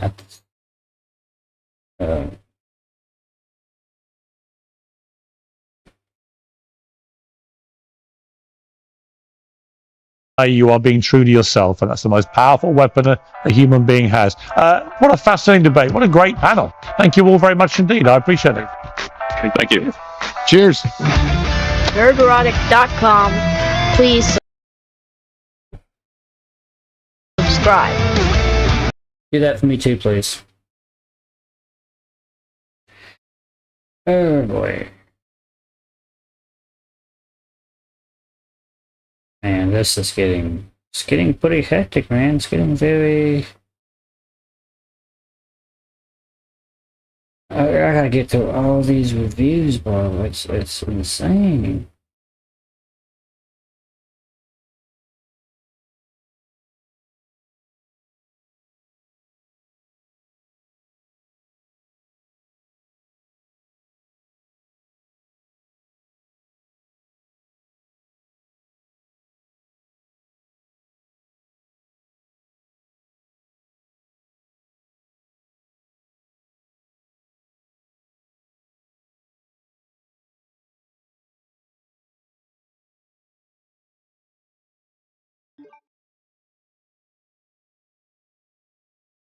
Absolutely bonkers, mate.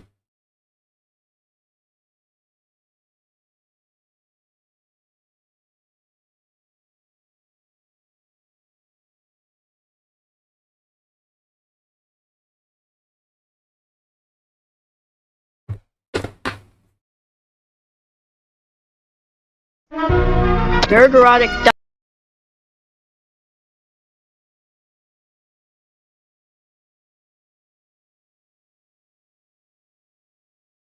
You're never going to believe it, girls.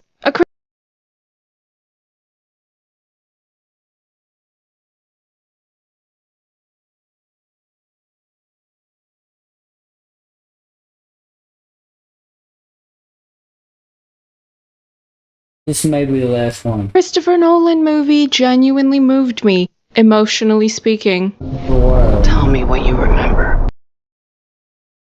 Let it buff a little bit.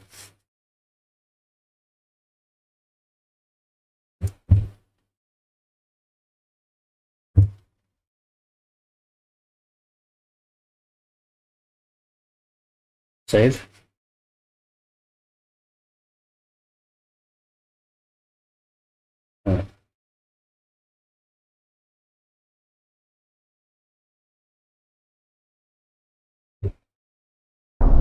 A wife?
I think some people are saying it's bad just for the views.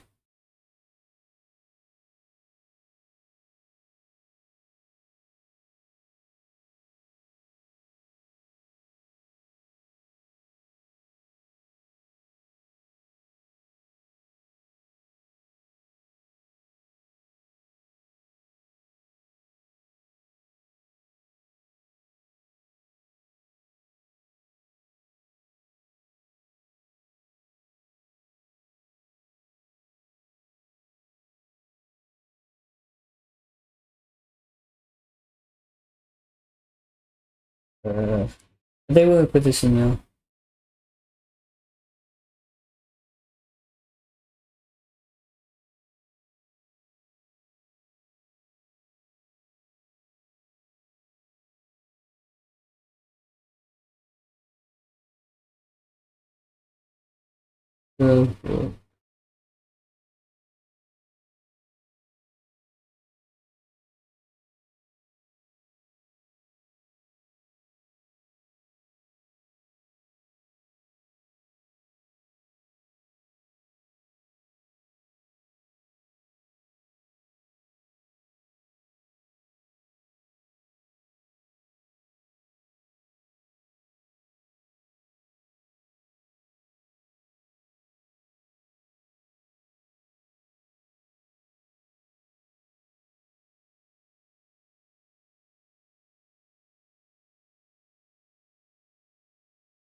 I haven't watched Nancy Grace in a while.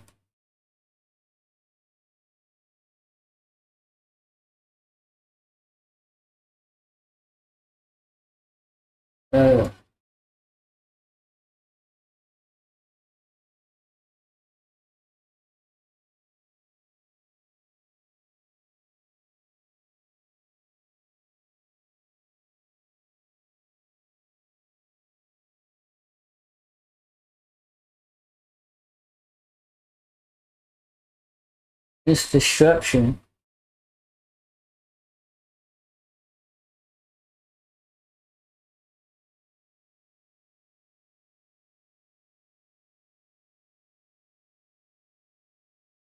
Just trying to wait for the video to load.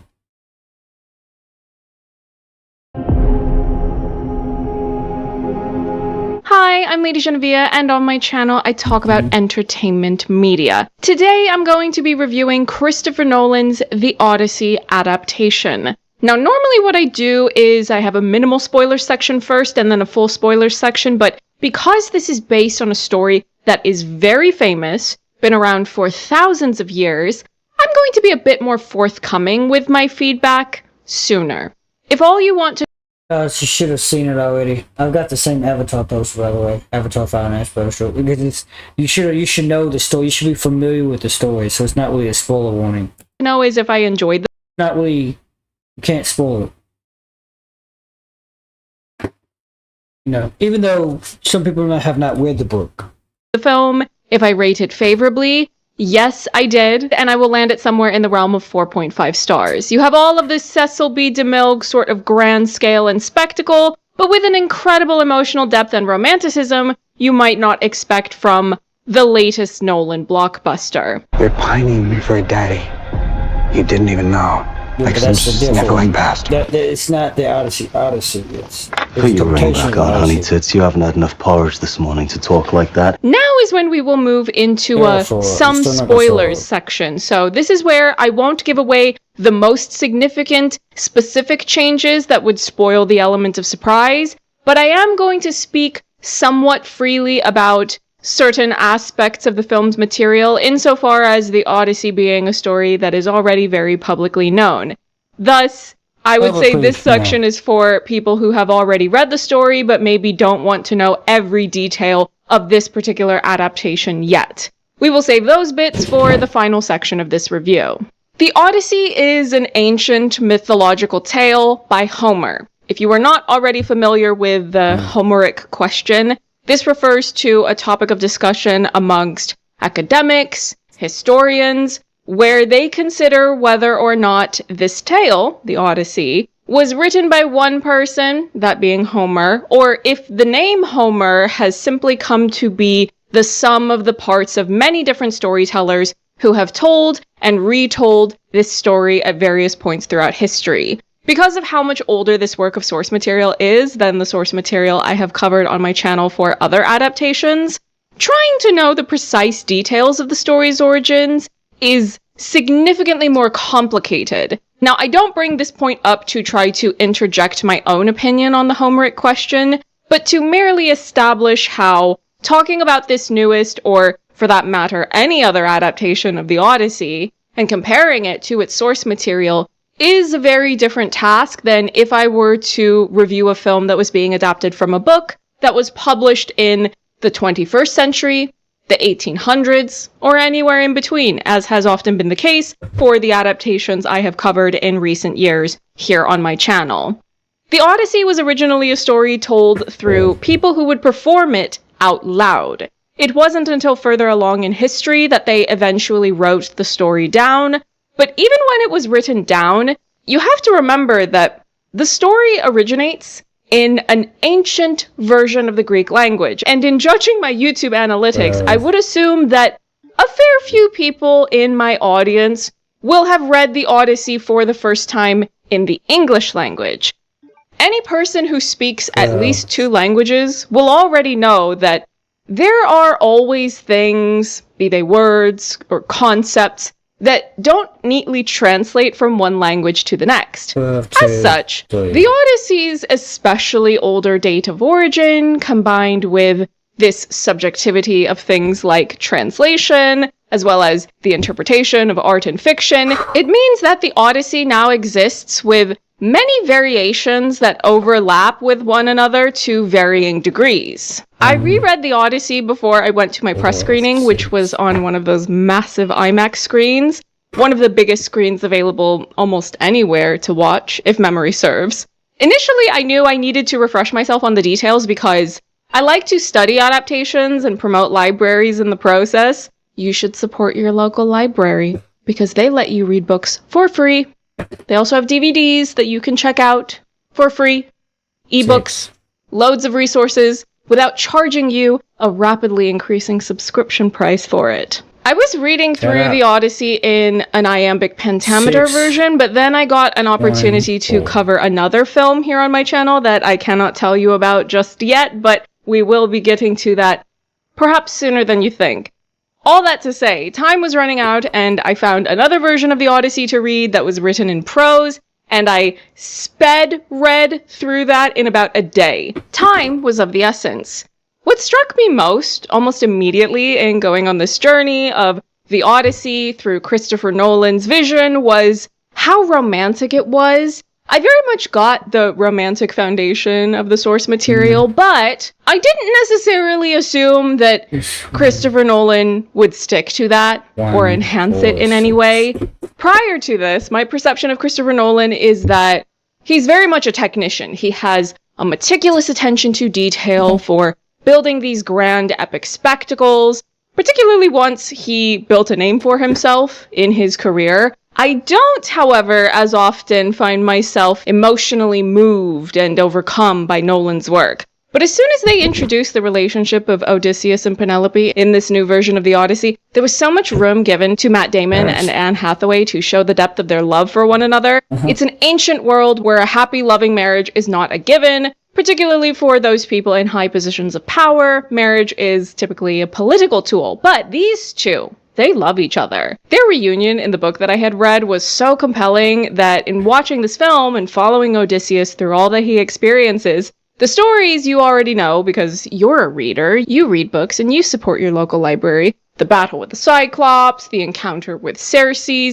just feel it in your bones that these two are going to have a powerful reunion that's going to emotionally resonate because of how compelling and convincing their introduction in this film is. One of the most refreshing things about watching a film like Christopher Nolan's The Odyssey in the context of how it fits into the media landscape of today is that Oftentimes, when you have a new movie coming out in cinemas that has a 9-figure production budget, it ends up being a corporate product made by a committee. It's going to have hideous visual effects that were rushed and sloppily done. The story will lack a clear perspective or authorial intent. It's just disposable slop. But with the Odyssey, you don't have to deal with being inundated by sloppy VFX that break your immersion in the story. You all know what it feels like to watch a big corporate blockbuster where you see the actor in a scene and you know that they're standing in front of a green screen or a blue screen because of how rushed the work is, and you no longer believe that that character is in that world experiencing whatever is happening in that story. This is not a problem the Odyssey has. You are seeing actors wearing their costumes, being on location, be they among the trees, on the beach, out at sea. Everything you are seeing feels real, lived in, and immersive. This means that every bit of the dramatic and emotional stakes remains intact and undisrupted. It might seem like the sort of thing that should be the bare minimum, but nowadays, unfortunately, it's become increasingly rare. But with someone like Christopher Nolan, taking on a story like the Odyssey, it's exactly the standard I expected from him, and he fully delivered. What I wasn't expecting, as I've previously stated, was the level of emotional depth this adaptation has and how much I would connect to it. This interpretation of the Odyssey is forcing both Odysseus and, by extension, the audience to sit in the hideous reality of how cruel war is. Broadly speaking, if I were to put this in the context of other films releasing nowadays, and how this fits into the larger socio-political ongoings of the real world outside of the film, it feels like it's striking a similar chord to something like The Death of Robin Hood, or to a looser extent, believe it or not, 28 years later, The Bone Temple. I already explained my analysis of that in a previous review. Those stories, along with Christopher Nolan's The Odyssey, feel like they're speaking to a broader shift in the cultural consciousness of really reckoning with the devastating consequences of war, and in this latest instance, with Christopher Nolan's Odyssey, challenging the mythology of war itself. I liked being able to read the Odyssey to refresh myself on the details that had slipped from my memory, but I also like seeing this new version of the story for what it does that is unique to this vision. I do have more feedback, but it feels necessary to also briefly address some of the upset that some people had about this new version. I personally don't see what all the fuss was about, but I'm also more used to the routine of throwing myself into studying lots of different adaptations, so I see a very broad range of adaptations being similar or dissimilar to their source material, and I do not have one stance about adaptation always having to be similar or identical to its source material, because for me, it really does depend on the story and whomever is adapting it. I will give you an example. Romeo and Juliet, one of William Shakespeare's most famous plays. It's been retold and reimagined numerous times. Two of the more popular film adaptations of this story are the 1968 Franco Zeffirelli version and the 1996 Baz Luhrmann version. One is dressed up to appear more true to the original centuries-old period and setting, that being Verona in Italy. The other is modern to its original date of release, performed in North American English accents, though still in its original old-fashioned language, which is impressive considering how many modern adaptations like to do away with things like iambic pentameter. I enjoy both versions of Romeo and Juliet tremendously. Those are not the only differences between them, of course. Baz opted to have Romeo die in Juliet's arms after she woke up, even though the original version has him dying before she wakes up. That was such an unhinged twisting of the knife, and you know what? Baz is a wicked genius for doing that. It's a change, but it works. In reading through The Odyssey shortly before seeing this new adaptation of it, I knew that the film would be close to 3 hours long in its runtime, but even so, I still had the thought that the original story is so informationally dense There are so many details and longer drawn out conversations, interactions, and whatnot, that even with this longer runtime, I knew that they were going to inevitably be doing a bit of pruning or consolidating. I was expecting that, and that's exactly what happened. Broadly speaking, I do recommend that people read the source material books of adaptations if those books are of a higher quality, and of course, I would say that this applies to the Odyssey. If you read the story, you get a lot more information because print is the medium more conducive to being informationally dense. Nolan's version has all of the epic spectacle that makes the most of film as a visual medium.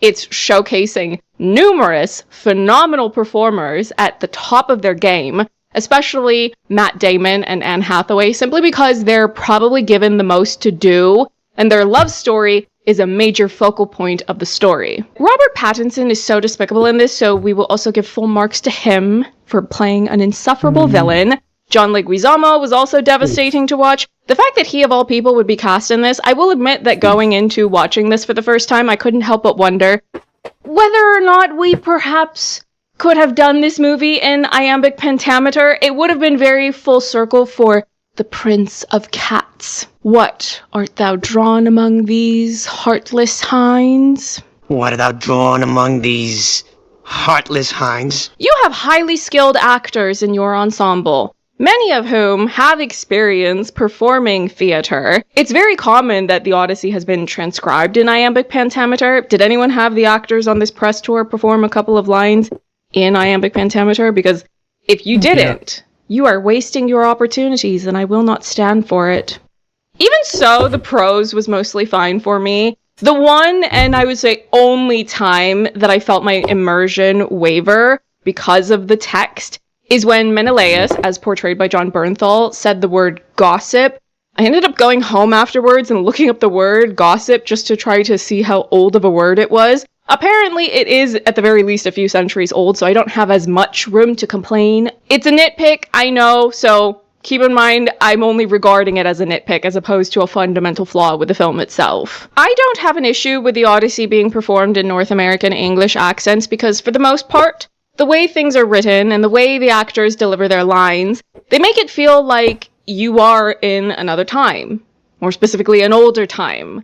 I'm immune to the notion that you cannot reinterpret old stories in yet another type of accent in the English language because, as I've already said, by this point I'm highly acclimated to things like Baz Luhrmann's Romeo and Juliet. There are constantly older period piece stories being performed in British English despite being stories from or set in places like France, Italy, the ancient Roman Empire. It really makes no difference to me at this point. The Odyssey is not a story that was created in English. It has grown so famous and widespread to the point that it's known far beyond that one region, and as such, it's only natural that wherever that story spreads, the artists in those places are going to want to retell the story and do so in a language they're accustomed to. Hypothetically, if Brazilian artists decide that they would like to do a version of the Odyssey, they're probably going to do it in Brazilian Portuguese. There are Indian adaptations of Emily Bronte's Wuthering Heights, and all of this to say, people being confused that a Hollywood adaptation is going to pull from actors who already work and are established in Hollywood as an industry, well, you're being surprised by that. It's different. It's unusual. The action is about what I would expect to see in a Christopher Nolan film, but I think a massive part of what makes it as impressive as it is what I talked about before. That being how practical and real all of it looks. Hundreds of performers for these larger battles, actors being out on boats that are in a storm. I believe it because the performers are out doing things. They're interacting with each other and the environment immediately around them. The Cyclops mostly works too, although his eye does look like VFX, but I'm assuming that this was the preferable option for the people making the film. I don't know how easy it would have been for them to apply a prosthetic on an actor's forehead and find a way to make that eye move, but that's really getting into nitpicking territory again. Overall, I was impressed by how convincing Poseidon's son is, and you would know that lore if you read the story, or perhaps have a fixation on this mythology, or you even just watched the film, because they did say that he is Poseidon's son. Also, Athena is Poseidon's niece, though they don't mention that particular detail in this film. I suppose it's not really lore that is necessary to follow this adaptation, so I can easily see why it wouldn't get a mention in this 3-hour film.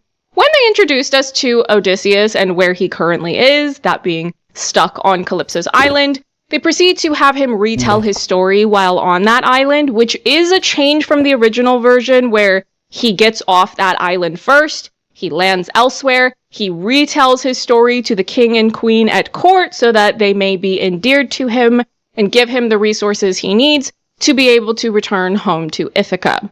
This is an alteration that makes sense to me for the logistics of pruning some of the extra bits so that you don't find yourself running over 3 hours. But also, if you're going to cast someone as skilled and high profile as Charlize Theron to play Calypso, you might as well get more out of that casting. There are already multiple stops on Odysseus's journey from the Trojan War to his ending up on Calypso's island. If you take the audience through the many stops and events of that journey, you might as well follow that momentum to bring him back to Ithaca in one treacherous trip, instead of having yet another stop and detour for him to take.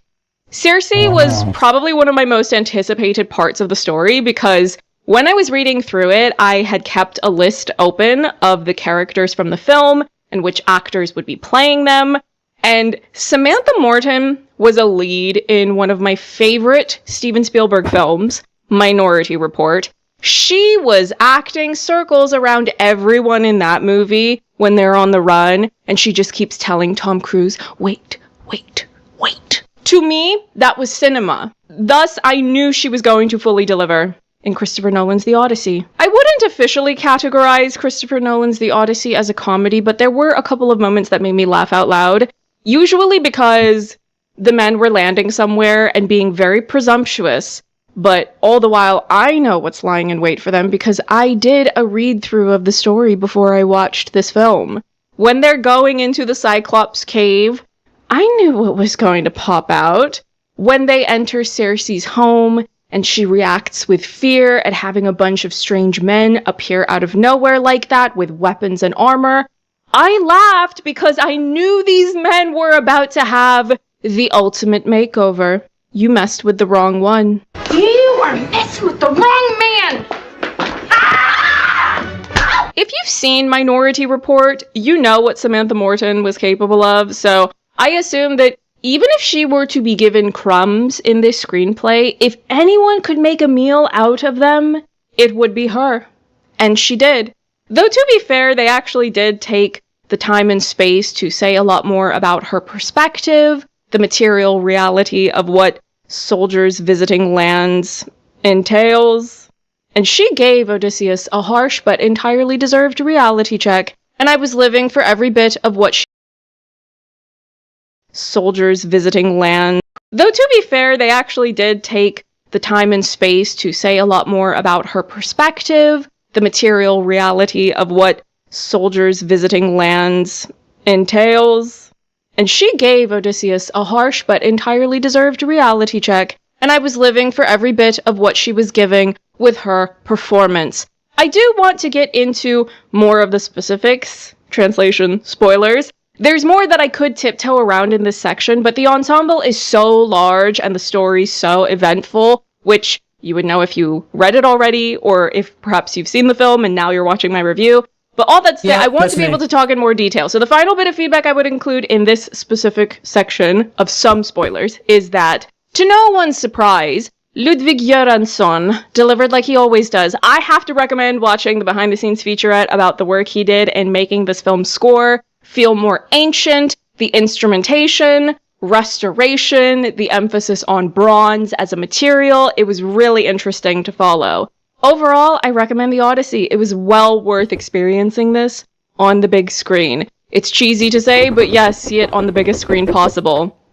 You're a man who needs to control his fate. Now let's go through things with full details and spoilers. The film opens with Travis Scott as a bard, and immediately I was hooked. This was done as a way of paying homage to The Odyssey originating as a story told by way of spoken poetry. I knew about this particular inclusion before seeing the film, and I was completely on board upon seeing the finished result because I have read by way of spoken poetry. I knew about... Now let's go through things with full details and spoilers. The film opens with Travis Scott as a bard, and immediately I was hooked. This was done as a way of paying homage to the Odyssey originating as a story told by way of spoken poetry. I knew about this particular inclusion before seeing the film, and I was completely on board upon seeing the finished result because I have read many a Baz Luhrmann interview where he has explained how he has used modern music as a means of translating certain emotions in period pieces, the rebellious spirit of older time periods to a younger modern audience of whatever film he's making. It's a really effective storytelling tool, and although Travis Scott's performed bits are brief in the film, they worked. We get a brief introduction to Sinan, Elliot Page's character, as the one who explains that the giant horse behind him is an offering to Athena. Sinan is not a character directly included in the Odyssey, but he has appeared in other stories about the Trojan War, so that is further proof of how Christopher Nolan has been especially thorough in researching this topic to make this film. Sinan is a smaller character insofar as screen time goes, but the way that he's used in the story opened a new avenue that I thoroughly enjoyed. What Christopher Nolan did is to make Sinan the younger brother of Antinous, Robert Pattinson's character, who is one of the primary antagonists. Of Penelope's numerous suitors, he's the one that gets the most screen time and material in the original and also in this adaptation. What they reveal is that when various men and boys from Ithaca needed to leave to fight in the Trojan War, they used a raffle system. Antinous drew one of the items that indicated he was going to be drafted, but he panicked, tried to force his younger brother, Sinan, to go in his place. And this was not something done discreetly, by the way. Odysseus saw this whole thing, and he let this family save face by immediately spinning this story that Sinan volunteered to take Antinous' place. That's not what happened. Sinan died. Something done discreetly, by the way. Odysseus saw this whole thing, and he let this family save face by immediately spinning this story that to be drafted, but he panicked, tried to force his younger brother. That Trojan War, they used a raffle system. Antinous in this adaptation. What they reveal is that when Penelope's numerous suitors, he's the one that gets the most screen time and material in the original and also in this adaptation. What they reveal is that when various men and boys from Ithaca needed to leave to fight in the Trojan War, they used a raffle system. Antinous drew one of the items that indicated he was going to be drafted, but he panicked, tried to force his younger brother, Sinan, to go in his place. And this was not something done discreetly, by the way. Odysseus saw this whole thing, and he let this family save face by immediately spinning this story that Sinan volunteered to take Antinous' place. That's not what happened. Sinan dies along with many other men that Odysseus has led in battle, so when we're in the flashback of his journey to end up on Calypso's island, the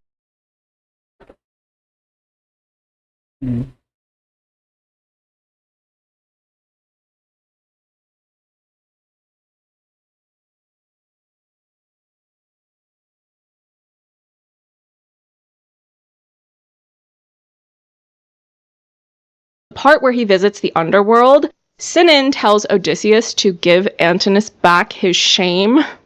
He had the little of his journey to end up on Calypso's island. The part where he visits the underworld, Sinan tells Odysseus, dies along with many other men that Odysseus has. That's not what happened. Sinan dies along with many other men that Odysseus has led in battle, so when we're in the flashback of his journey to end up on Calypso's island, the part where he visits the underworld, Sinan tells Odysseus to give Antinous back his shame. He had the little totem from when he was drafted. I love this alteration for so many reasons. For one, it adds an extra element of revenge. Who doesn't love a good vengeance quest? Moreover, it deepens our understanding of who Antinous is. He is constantly shown to be espousing an exaggerated nobility of character that is completely disingenuous. He spins this story about how he wanted to go fight in the Trojan War, but Odysseus insisted that he stay behind because Ithaca needed him. He he spins this story about how he wanted to go fight in the Trojan War, but Odysseus insisted that he stay behind because Ithaca needed him. Lies, Manelli, lies. In the original version of the Odyssey, when Odysseus kicks off his attack on the suitors, more or less the first thing he does is shoot an arrow into Antinous' neck, but in the film, they have Odysseus do that to Polybus instead. Since we've just spent the last couple of hours stewing in the evil deeds of Antinous, it makes sense that you would wait just a bit longer so that you have him around for more of this drawn-out battle sequence, and have the vengeance be served further into that fight. The build-up makes it more satisfying when it finally happens. Furthermore, since we're talking about Antinous anyway, writing him to be engaged in an affair with Melantho makes sense because of what I said before about the need for consolidating material in the adaptation process. Yes, they had Penelope mention in the film how the suitors have been going after and even corrupted some of her servants, but when you have an ensemble of characters as large as this film has, and you're already at a runtime of 3 hours, there simply isn't enough time to introduce us to even more suitors and servants and have them be shown to be engaging in those shenanigans. Keep things focused in the story. So then, when Penelope turns Melantho out and she gets trapped in the room with all of the suitors Odysseus is about to unleash his full wrath and combat skills on, the point still gets made. In the original, there's this whole thing about each and every female servant who had betrayed the household being executed once Odysseus has finished dispatching of the suitors. What works in print or in recited poetry might not work as well in a feature film, because adding extra details like those can start to feel needlessly tangential when you're now in the film medium. Broadly speaking, one of the more significant shifts in this adaptation relative to its source material is that we don't see as much of the gods themselves. Although Zendaya appears every so often as Athena, much of the time we don't actually see the gods, more of the gods anyway. In the original story, Telemachus decides to go on this journey when Athena visits him, but she's in disguise at yet another gathering of these insufferable suitors who want to win Penelope. You do more of the gods anyway.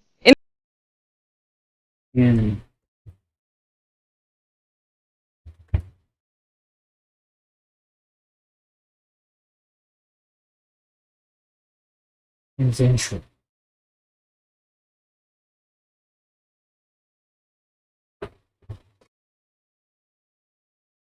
Siri. Consensual. I didn't get that. Could you try again? What does consensual mean? Consensual means relating to or involving consent or consensus. The original story material is that we don't see as much of the gods themselves. Broadly speaking, one of the more needlessly tangential when you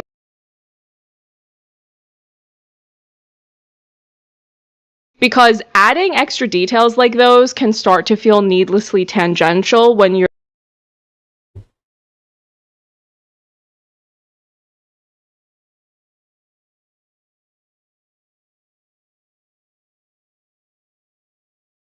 slightly connected.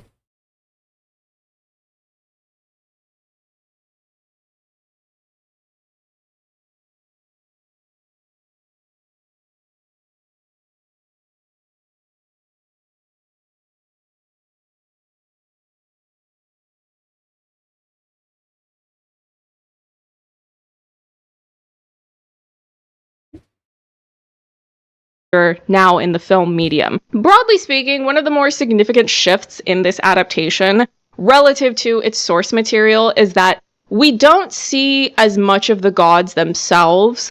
Although Zendaya appears every so often as Athena, much of the time we don't actually see the gods, more of the gods anyway. In the original story, Telemachus decides to go on this journey when Athena visits him, but she's in disguise at yet another gathering of these insufferable suitors who want to win Penelope.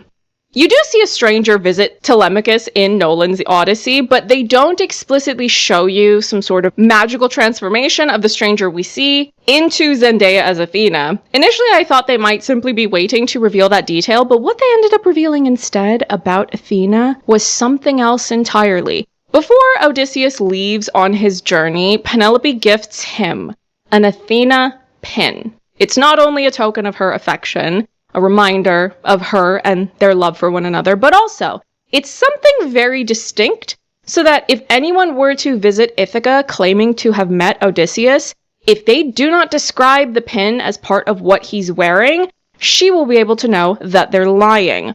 With that detail, and these occasional glimpses of Zendaya's Athena when we see Odysseus in his flashback memories, appearing to Odysseus at various points throughout the film, I figured that they were doing something different with Athena, where she would appear as a reminder of Penelope, of Odysseus loving his wife, wanting to go home. Well, imagine my shock when they finally do the big reveal. The reason Athena appears to Odysseus in the form that we see her, of Zendaya, remember that gods can change form so they can look like many different things, is that when Odysseus led his men to invade Troy, they snuck in by way of the giant horse. They opened the gates, allowing Agamemnon and the other soldiers waiting inside to unleash the full fury of their military violence. What does that entail? Attacking other soldiers, guards, and whatnot, but also the civilians, including a woman whom Odysseus vividly remembers begging for her life. And that woman is played by whomst? Zendaya. Thus, Athena is not just the personification of Odysseus missing the wife whom he adores, but also the manifestation of his guilt over being a war criminal. This was not the angle I expected Christopher Nolan to take, but it was nonetheless most welcome. The further we follow Odysseus through these memories, the more we learn that he is haunted by the men he led who didn't survive the war itself, the journey they went on afterwards to try to return home. I am not making the argument that the gods do not exist in Nolan's Odyssey. We see the Cyclops, who is the son of Poseidon, and the Cyclops even says that he's the son of Poseidon. And Poseidon made the weather absolutely nightmarish so that they were constantly struggling to get home. They did not heed the warning about leaving the sacred cows alone, and it doomed all of these men, except for the one and only who didn't eat of the sacred cow. That being Odysseus. But what about your sacred cow? Your sacred cows. The influence of the gods can be felt here and there in this adaptation, but the alterations Nolan made are in service of this larger idea he's presenting, where humankind is not absolved of the decisions and actions they take. They do not get to use the gods as an excuse for their own misdeeds and the decisions they made. In the original story, Odysseus talks to the Cyclops. He tries to get on his good side by gifting him wine, but the Cyclops says it doesn't matter, he's still going to eat the men. Therefore, once the Cyclops is very drunk, that's when the men are able to blind him. In Nolan's Odyssey, they never made any effort to speak to the Cyclops or reason with him. And to add insult to injury, Odysseus shoots an arrow at him after they've gotten out of the cave. You were free.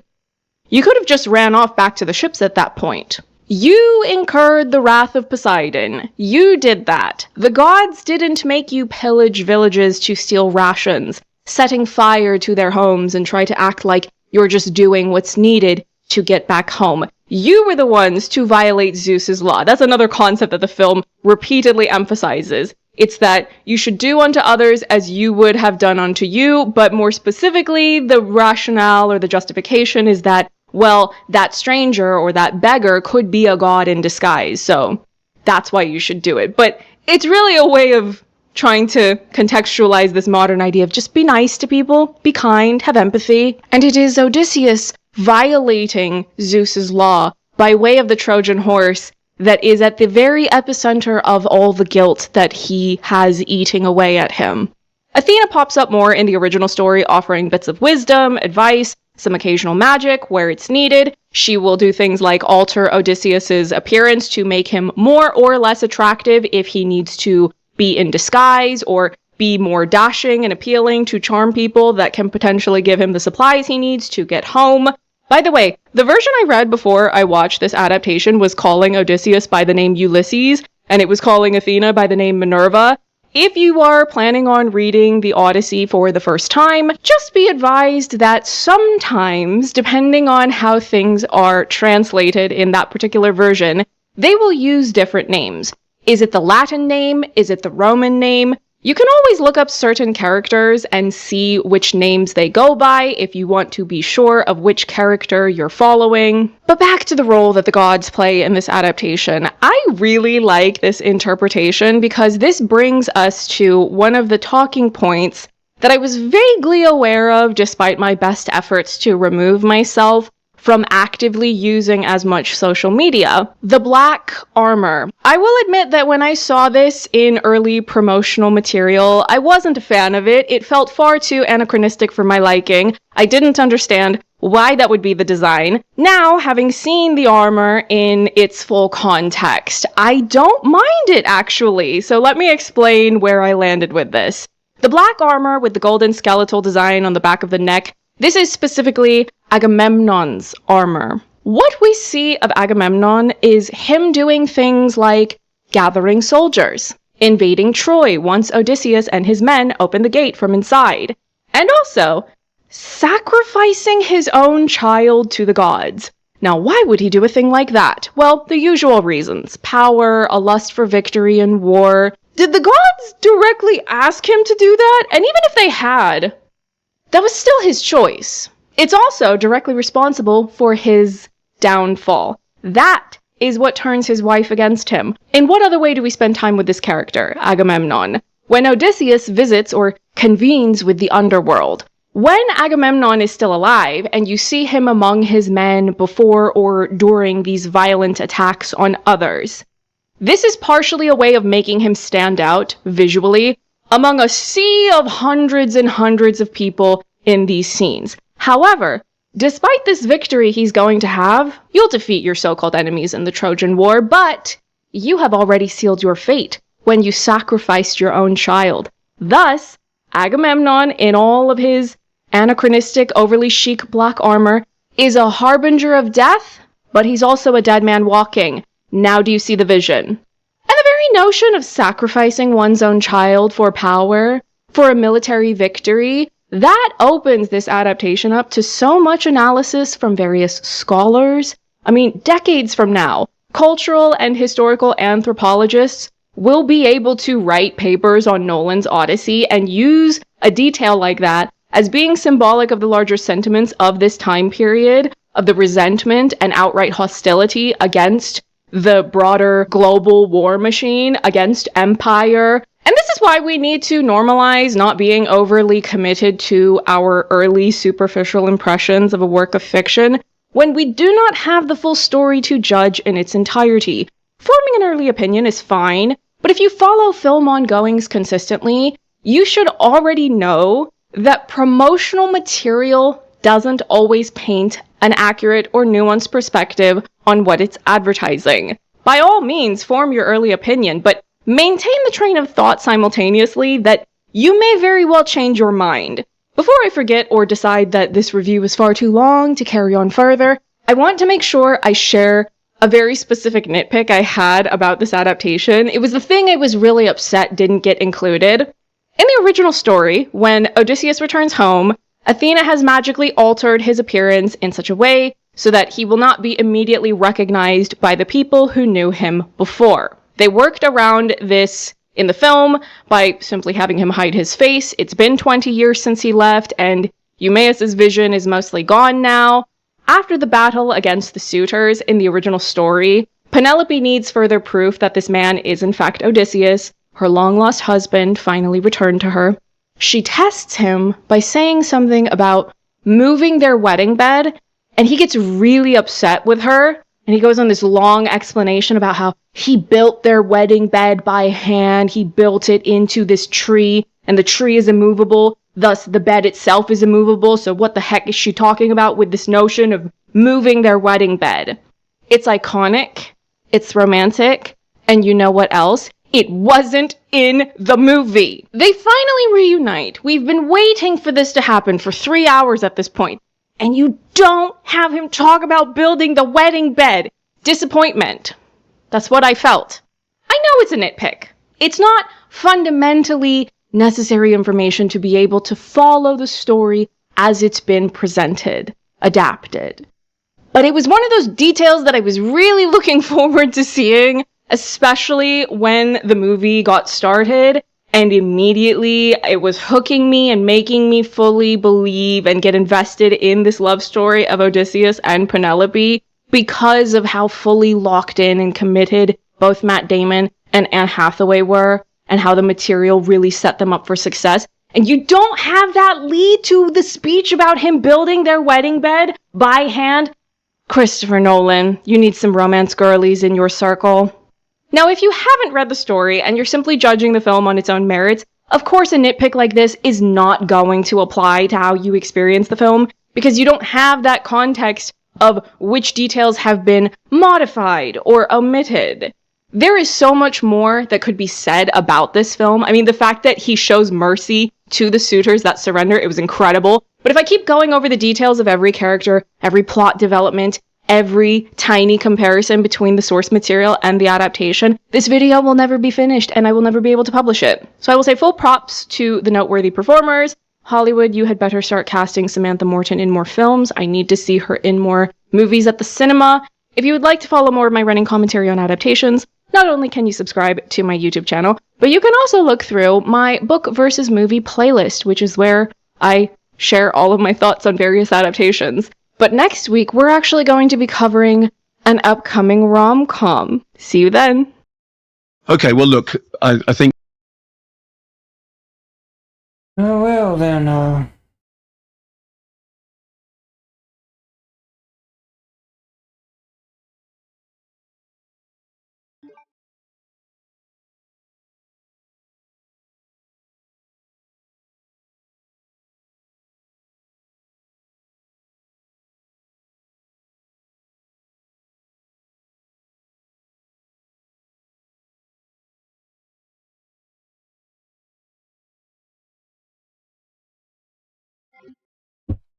that's it for me. We'll continue here later.